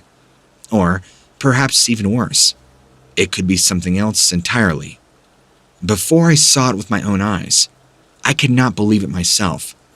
I thought perhaps this was just some game that the kids were playing on one another to scare them into behaving, or something like that. But then, I witnessed it for myself, and all the times I'd heard about these bizarre creatures suddenly made sense. After a long winter night of rain, and the wind had eased up, and finally settled down, we headed outside in the morning to see if we couldn't find any sizable driftwood around. If you've never lived out here before, imagine how difficult it would be to chop down trees for firewood. Everything was either too small or too wet, so we became very resourceful about making do what nature gave us. We headed out the door first thing the next morning, after hearing that first distant cry, but didn't see anything other than seagulls and terns braving the rain around us. They were squawking to beat all the hell something I couldn't make out, perhaps a fish carcass. I looked up toward them as they flew directly overhead, hoping one of them might drop some food near me if I got their attention somehow. Better than something else caught my eye. Some distance away from me, there appeared to be something different about the surrounding rock formations than usual. I'd never seen them before, but I knew in an instant what they were. Spiky protrusions in unusual shapes jutting up from the ground, making me wonder if this was some kind of natural formation, or something left behind by man. Perhaps even something still remained hidden beneath the rocky terrain. A shiver ran up my spine when I realized whatever these things were, they almost looked like a set of 6 pointed stones arranged haphazardly on top of one another. They almost looked like a set of 6 pointed stones arranged haphazardly on top of one another, where I cannot for sure say whether or not there was a seventh underneath it all. A chill ran down my spine as I looked at them with curiosity and fear. No matter how much time passed, there was still no way to be sure whether or not there were more. At any rate, it didn't seem like they would ever fall down on their own, and I could only imagine the damage they might inflict on some poor person who might be reckless enough to climb them while we were out. We had better make sure to stay way clear of these things. I remember approaching that rocky formation with a mixture of curiosity and both caution. I never encountered anything like this before in my life. Little did it matter, though. If it was indeed something else underneath, the only way to find out for me would be to climb up and investigate. I can't say what possessed me to do such a thing. Perhaps it was some sort of morbid curiosity. Or maybe I thought there might be some treasure beneath. But I suppose the truth is that I did not think about it at all. I just took my chances, started climbing up them instead. If I'd considered what lay on top of them more carefully, perhaps I wouldn't have gone through with it in the end. As soon as I set foot on top of the first one, though, that terrible wailing noise returned and echoed across the sky like a banshee's cry. It was an awful sound like nothing else I'd ever heard before. Immediately, I lost my footing, falling down to the ground, landing on my back in a cloud of dust that had somehow risen up around me. It didn't hurt much, but that sound, the terrible wailing, just kept getting louder and closer with every passing moment. And I could only assume it was coming from whatever direction those stones were pointing. Acting more out of fear than anything else at this point, I struggled to get to my feet as fast as possible so I can move away from them. As if by some miracle, nothing happened. Or at least, not right away anyway. After making sure there weren't any more rocks about to fall on top of me or something worse coming after me, all I could do was look at them with an air of disbelief. Their shape made no sense at all, until I realized they were in fact not rocks. These rocks in question were actually eggs of something hatching, and the screaming wailing I'd heard was its mother, coming to greet them, feed me to them. These were infant wyverns, having hatched from their eggs with all the fire of a blacksmith's furnace, roared at me as they looked on with hate-filled eyes. They hatched and swarmed towards my position in an attempt to protect their mother, even though she would have done them no good whatsoever. I didn't stop running until the sun went down that day, and then I would continue running into the night. I remained out in the wild for weeks afterwards, not daring to bring myself back toward those terrible rocks where any number of cursed beasts may still be lurking inside or near them. And ever since then, however, I have made it one of my goals to seek out every single cryptid being I could find, so there's no question as to whether or not they truly exist. I'm sure at least some of you will recognize what those eggs may have been, but if you haven't figured it out yet, I'll make it a point to tell you now. Those rocks, that area was the nesting ground of a rare flying cryptid, known as a wyvern, otherwise also known as a type of dragon. A word of advice for anybody who hears this story and still decides to go looking for them afterwards. Be careful. Don't take your chances with any nests that sit right on top of cliffs.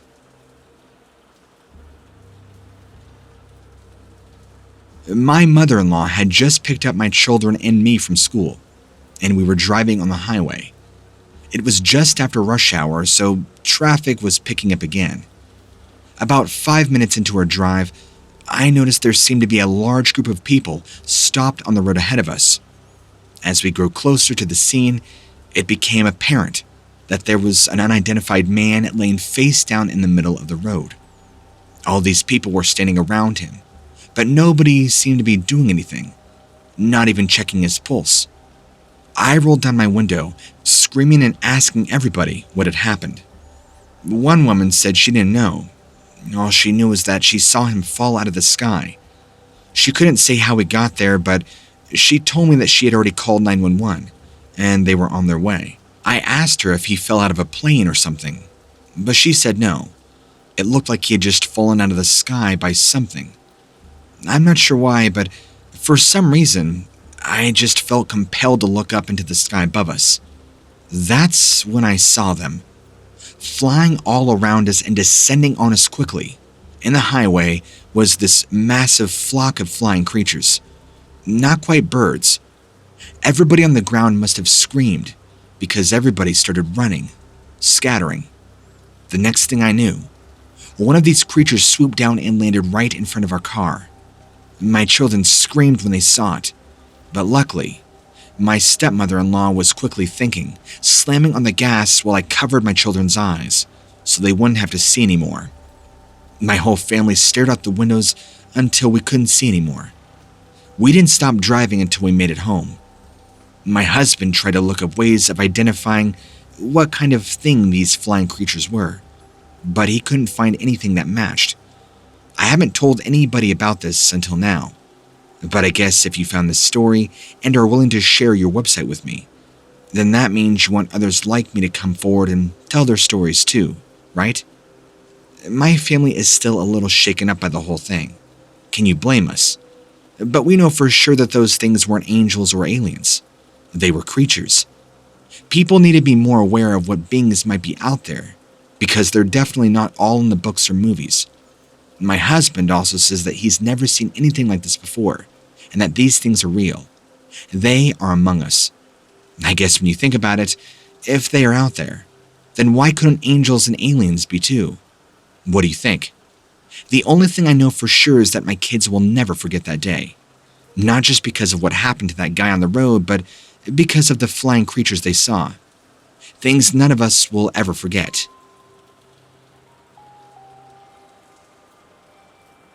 My first cryptid sighting that I know of took place when I was just 5 years old. My parents sent me to live with my grandparents, leaving our home in Seattle and moving back to their small little cabin outside of a little town at the base of Mount Rainier. Everybody called it the Little Wilderness.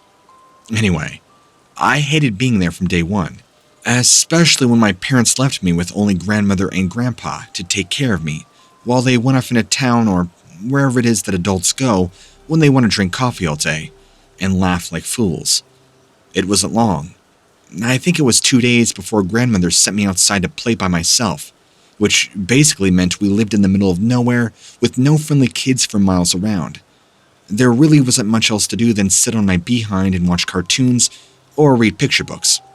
On this day, though, I'd had enough, so I went into the garage and just started fiddling around. That's when I found their big toolbox and all the awesome things inside. Wrenches and screwdrivers and hammers and nails, and a set of those nuts and bolts with an adjustable wrench thing on them so you can tighten them up as they got loose over time. I remember thinking I was doing a good thing when I grabbed the little toolbox and hauled it out into the tall grass in front of our cabin's driveway. But when I started to stack everything so carefully on top of each other, the wrench fell off the side and somehow got tangled up. That's when things began to get strange. I heard it.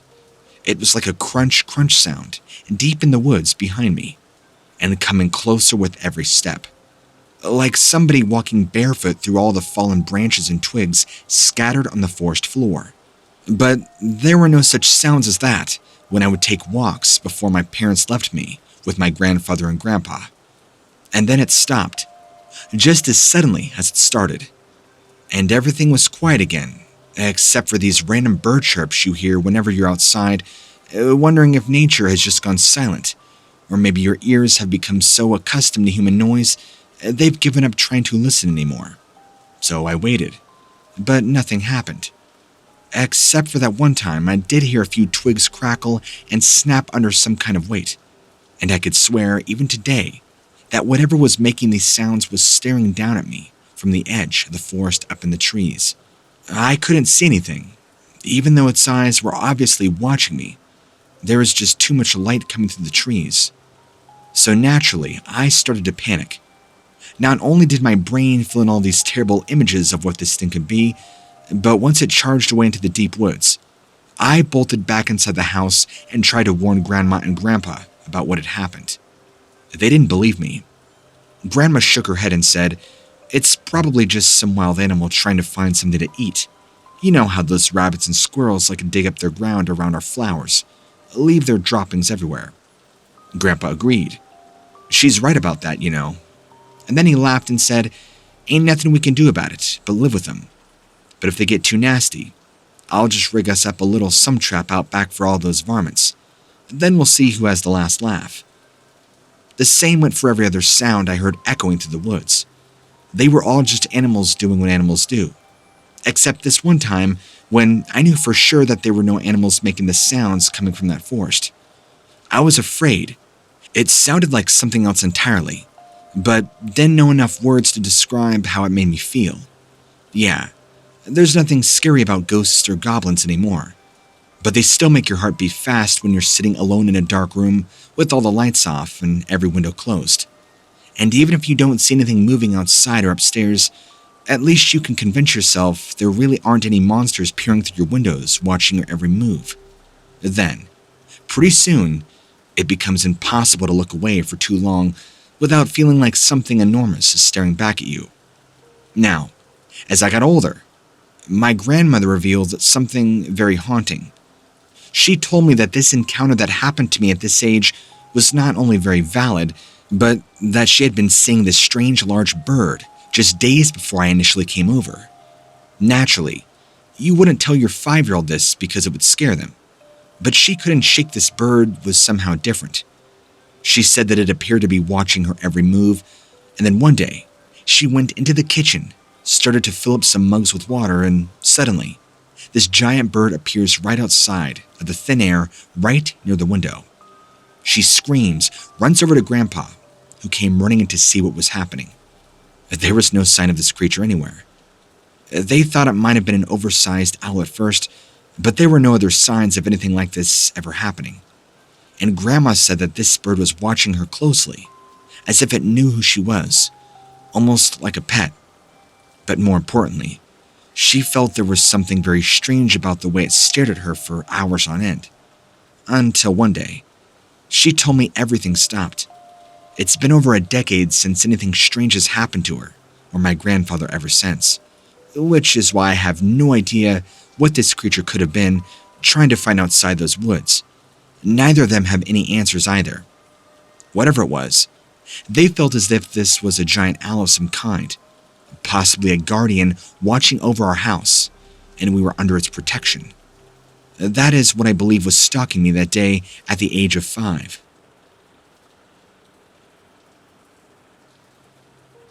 Back in the winter of 2015, I was on a road trip from my hometown of Syracuse, New York, to Jacksonville, Florida. This was a make-it-happen opportunity with a very dedicated friend who really wanted to go to this beach town before the weather got too warm and crowded. We were going to be there in late December, so we weren't too worried about being able to find a room before the festivities started. We made good time up until around Virginia, where some snow had slowed us down. Once we hit North Carolina, though, whoever was working that day or night, as it had already been dark for hours, had plowed every single ramp and the exit off of I-95, making our drive much more enjoyable than any expected. We rolled into the city of Jacksonville around 8:30 p.m., which was dark and creepy enough and to be a little spooky. We stopped at a 24-hour diner, grabbed a bite before getting a room. Getting off at exit 308 and stopped in for some snacks and coffee before heading back out on the road ourselves. We took 95 south towards our exit, 295. This would take us straight down towards St. Augustine, where we could pick up Route 1A. It goes all the way up to A1A in Jacksonville Beach. It looked like everything was going fine until we approached the 295 exit that we needed. The road had been shut down. There was a large semi-truck hauling a construction dumpster on the other side of an accident. Crews were working to clear the wreck. Traffic cones blocked off any incoming traffic. We didn't want to try and cut through some dirt farms, so we decided to take 295 south until it pitted onto Route 23, which took us right into our destination. The town itself was pretty cool, even at this time of night. The bars were all starting to fill up, but traffic wasn't bad.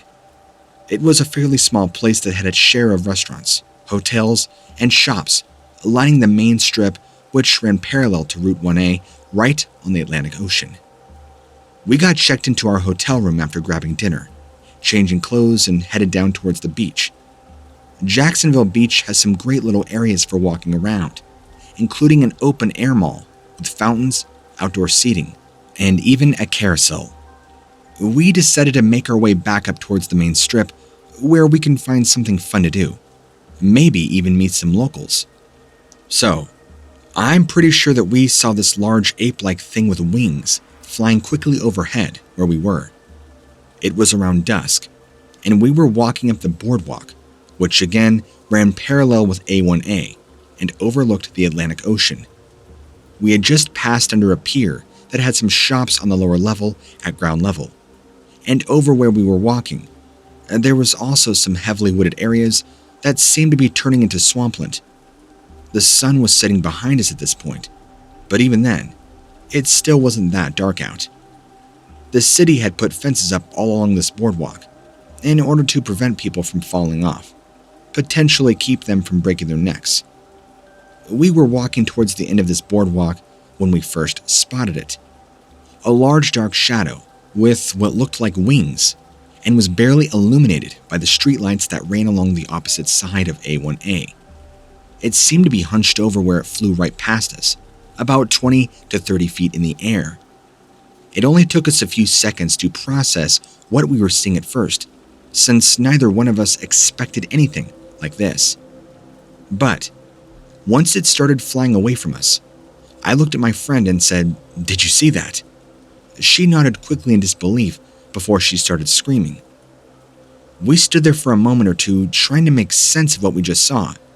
It was tall, easily as tall as a person, but not necessarily giant, like 13 or 14 feet tall. I couldn't exactly tell you how many feet it was, but it was definitely taller than Sarah and myself, which is why when it flew right over the top of us from behind, we both abruptly stopped dead in our tracks. At first, we thought maybe it was a really big bird of some sort, but there were two noticeable things that made us think otherwise. One being the way it flew, which seemed very unlike how any bird flies. It hovered above us for maybe 10 seconds before continuing on towards the boardwalk ahead of us, where it quickly disappeared from view. The other thing that stuck out to us right away was its face and head area. It had large eyes and what appeared to be a beak. But it wasn't a beak per se, if that makes sense. More so lumps coming off the face, where the beaks would be located. And it had some sort of horn-like thing on top of its head.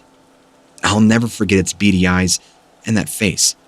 It was large and looked how you would imagine a pterodactyl looking, only it wasn't any color we can make out, because by now, it was nearly pitch black outside. I have no idea what this thing was, but neither one of us have been able to stop thinking about it since then. The night I woke up at 3 a.m. from a nightmare about this creature, and unfortunately, Sarah said she's been having nightmares too, so that may be affecting my opinion on all this, but I still think it's real. I keep telling myself all of this really is just a coincidence, and I'm not sure what we saw. Even if it was some kind of animal that somebody else had reported seeing, that doesn't mean they're related in any way. But then again, my friend swears that she remembers seeing something like this when we were kids.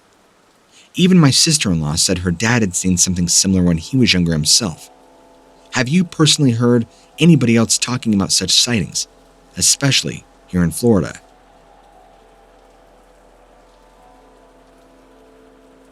My sighting occurred during a late night out in the woods. Very simply, my friend and I were out just trying to have a good time when we could see something watching us.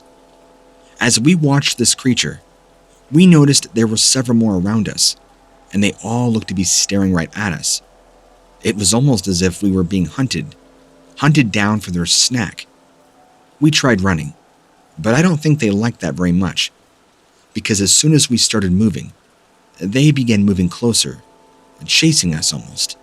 I remember feeling extremely frightened that once those creatures seemed like they were going to come at us, my heart felt like it was pounding out of my chest, and this voice in my head that kept telling me not to run.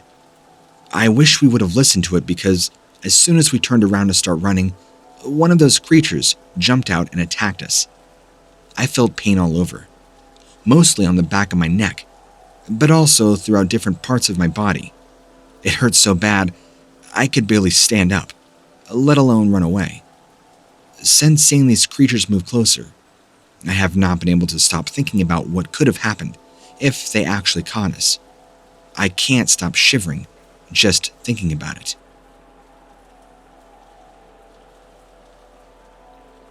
I was driving home from work at about 9 p.m. on a dark country road. I was in a hurry to get home. My girlfriend and I had plans to visit for her family for a nice brunch the following day. So, I was heading over to stay the night.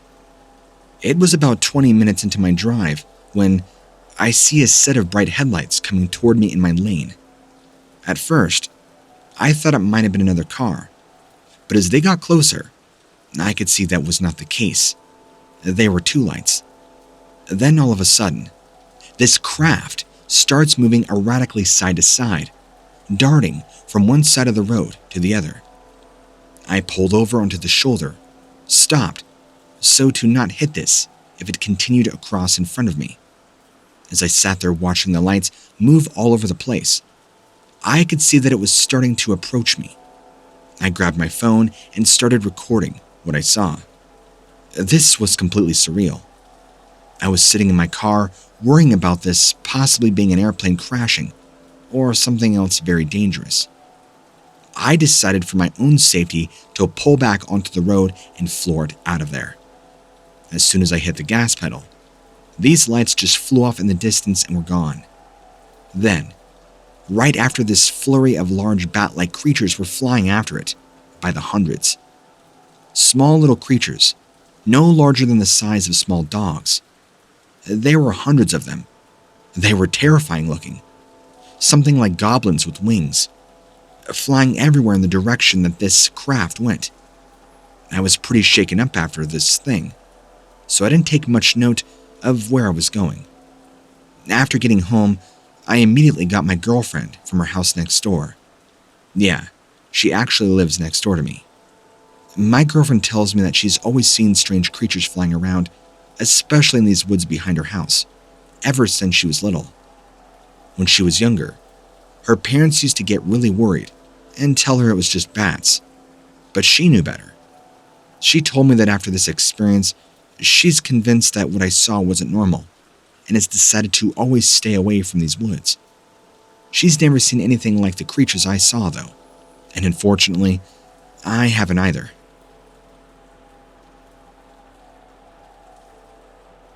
Well, it was a night like any other when I set out to do some camping in the woods. I enjoy going up by myself and just being in nature, a scenic place where life still has a presence that is separate from people's lives. I had been going all afternoon, finding places to sit for a moment and just soak up the environment around me. It really helps kind of center yourself with what is important in your mind, especially after so much time spent in an urban setting. It was beginning to get dark, and I found my campsite for the night. This ended up being right on the top of a hill overlooking miles of dense forest beyond me. The sunset was gorgeous, sitting and cresting over the hills as it slowly sank below the horizon. Every moment of the sunset was just so much better than the one before it. And I sat there in silence, soaking in the last bits of light that hung in the air before darkness had completely set in. After a while, I finally got up, started to put my tent together. I had all my gear laid out for me, easy access, of course. And once the sun went down, I knew it would get very cold very quickly. Since it was now starting to get dark quickly, I finished putting up my tent as soon as possible, crawling inside right away. I knew if anything suddenly came at me or walked by that night during my sleep, aka a bear, then at least I would be safe inside my tent. It had been a couple of hours since I crawled into my tent to settle in for the night, but at this point, it was still very dark outside. The only lights that were visible were those which came from the stars above me. They pretty much lit up the woods all around me, enough to where I can make out things off in the far distance. It was dead silent though. Not even an owl or some other nocturnal creature had made itself known. Sounds are carried well through the air during this time of night. Suddenly, something dropped down from one of the trees behind me, making a loud thumping sound as it hit the ground, something with its feet right next to my tent. I don't know what it was, but I heard it let out a loud hissing noise, like some kind of cat, before running off into the woods. I tried to ignore it at first, thinking nothing else about it, other than that I probably should have set up my tent closer to where I parked my car back down in the trailhead parking lot. Come to think of it, maybe this is what dropped down from one of those trees. It happened so fast though.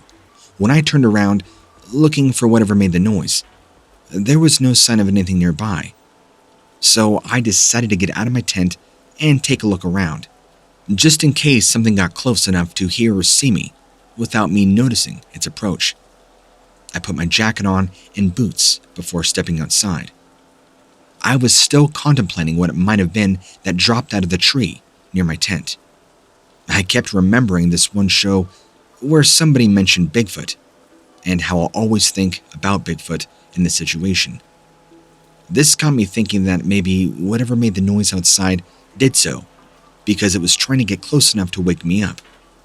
Everything else aside though, I was really looking forward to seeing a glimpse of what kind of animal this might have been, since all kinds of experiences are ultimately what make camping fun, right? I walked around for a little while but didn't see or anything moving out of place. So, after a bit, I climbed back into my tent and tried to go to sleep. It was only really hard to do so because part of me expected whatever had made its presence known earlier to come back later on down the line. A couple of more hours passed with no sign of anything at this point.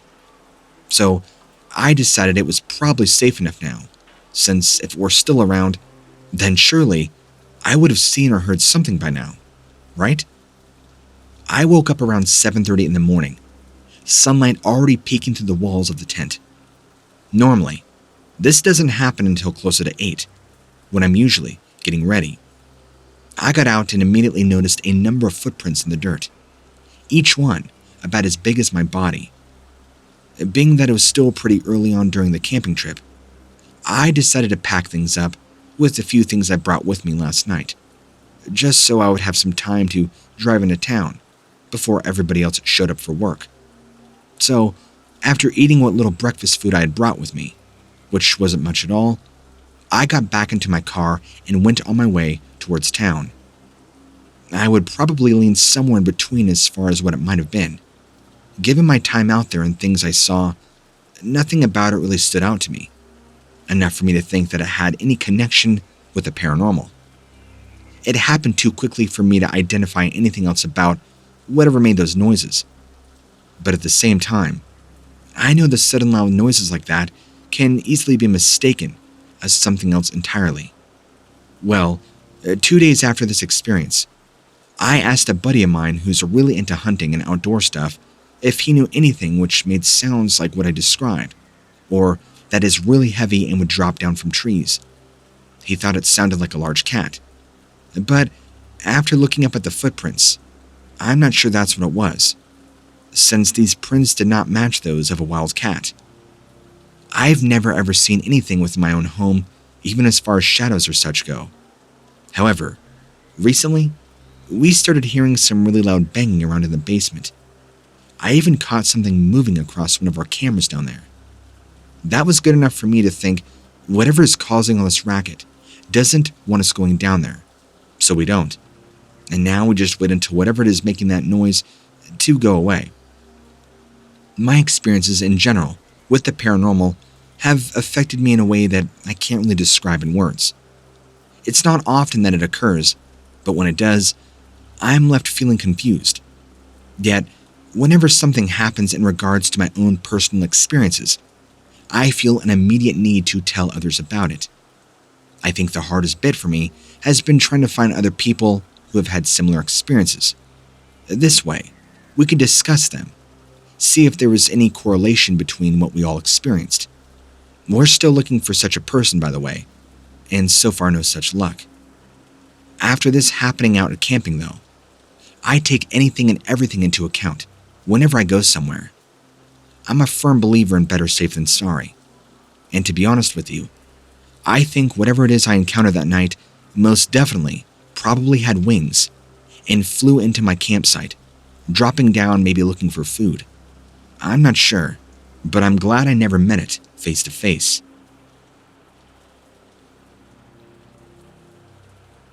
It all began as I was driving back to my hometown. My grandfather lives in a small town just outside of New York City, and as the crow flies, it's only an hour away from where we grew up. Since he was getting on in years, we hardly got to spend any time together during our visits.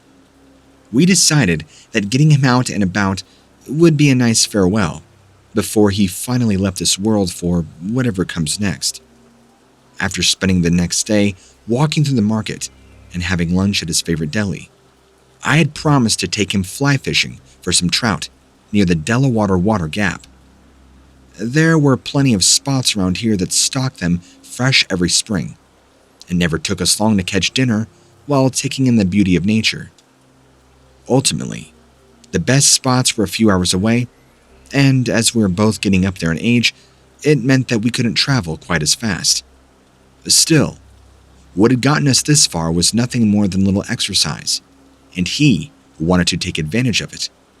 So with his cane in one hand and my arm around him in the other for support, we made our way back to the car.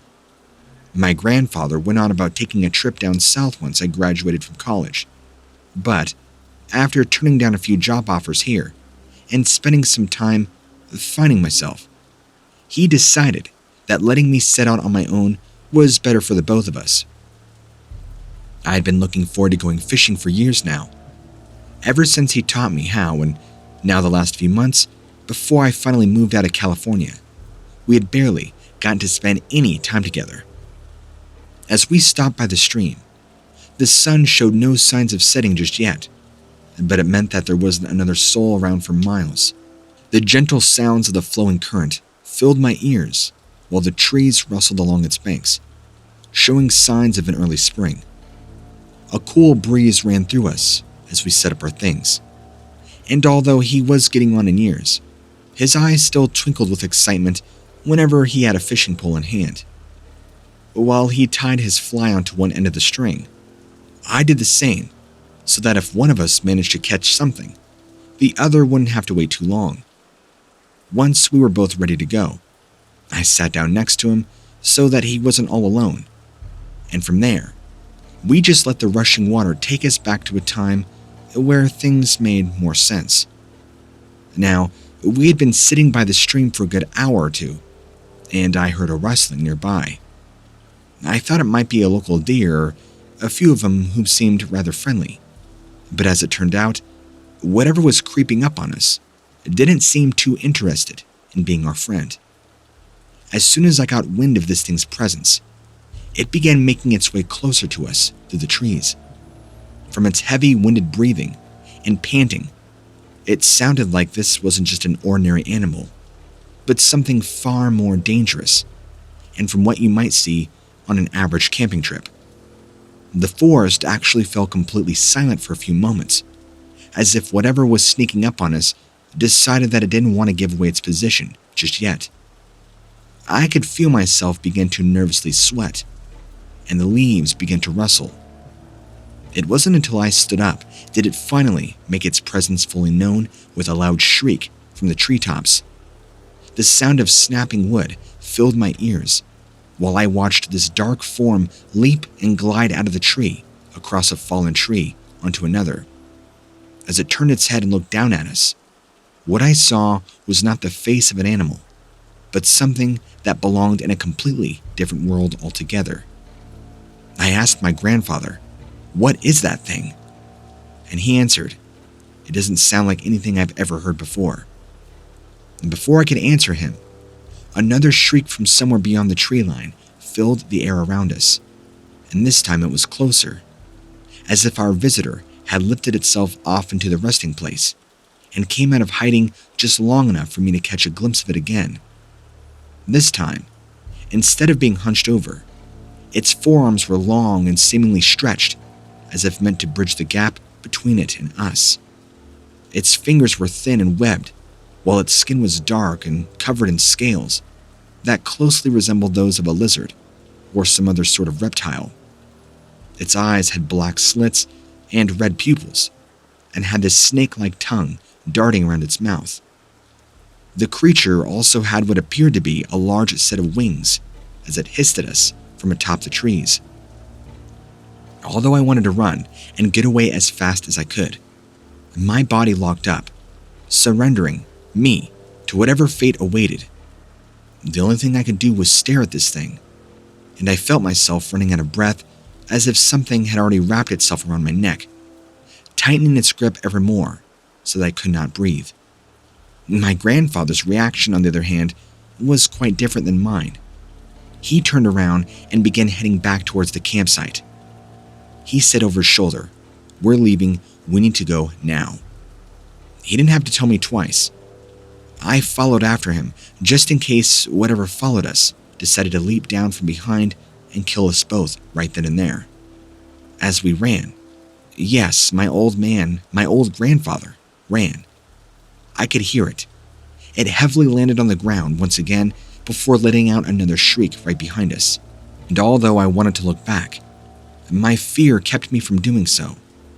I followed after Grandpa towards the campsite.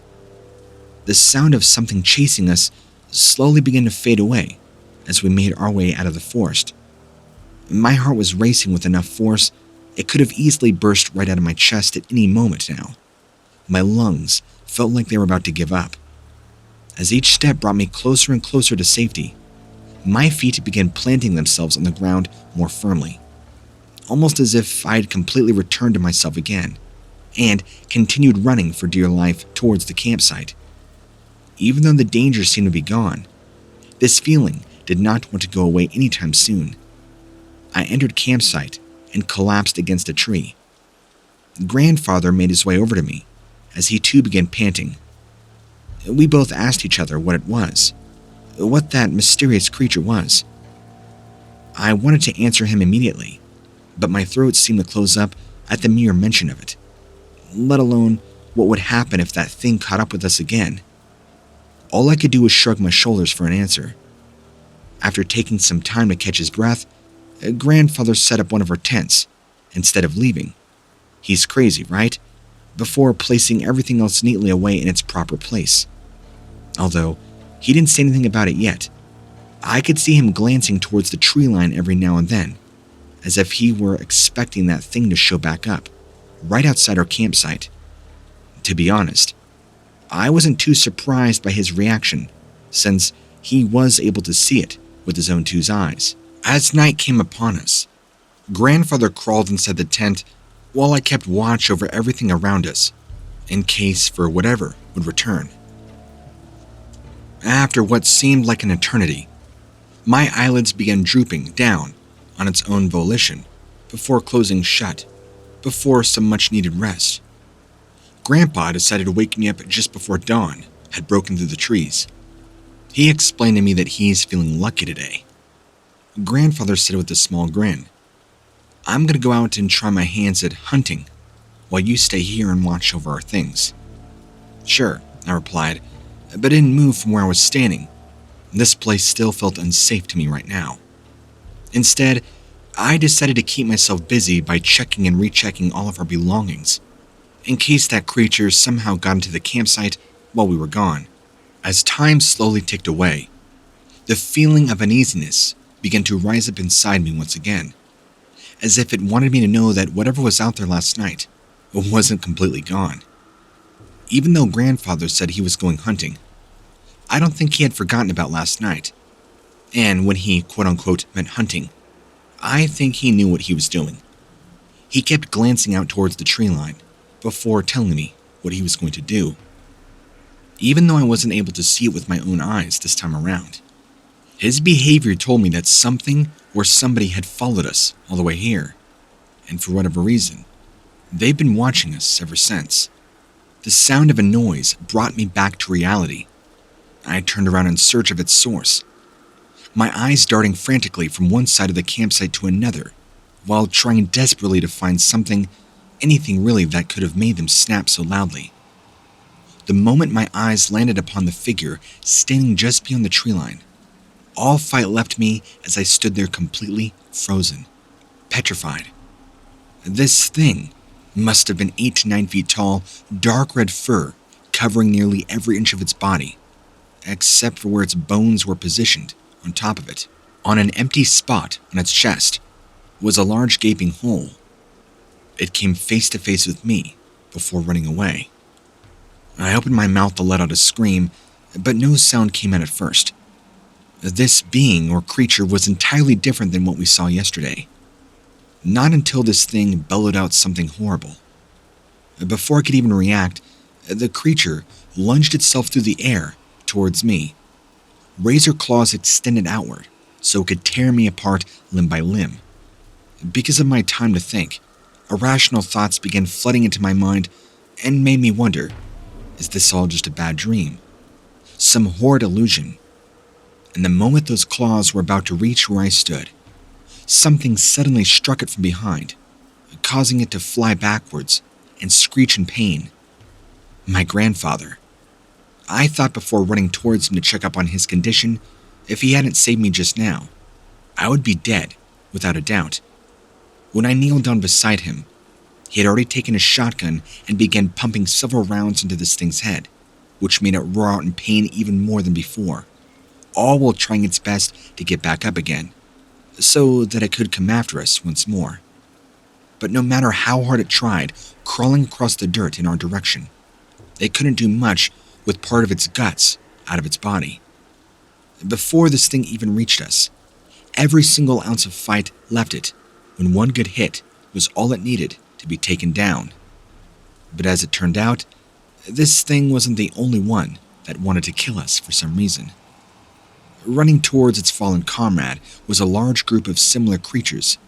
They looked exactly like the one we were facing off against, currently with their long red hair and sharp teeth protruding downward, all having gaping holes in their chest area, like large festering wounds.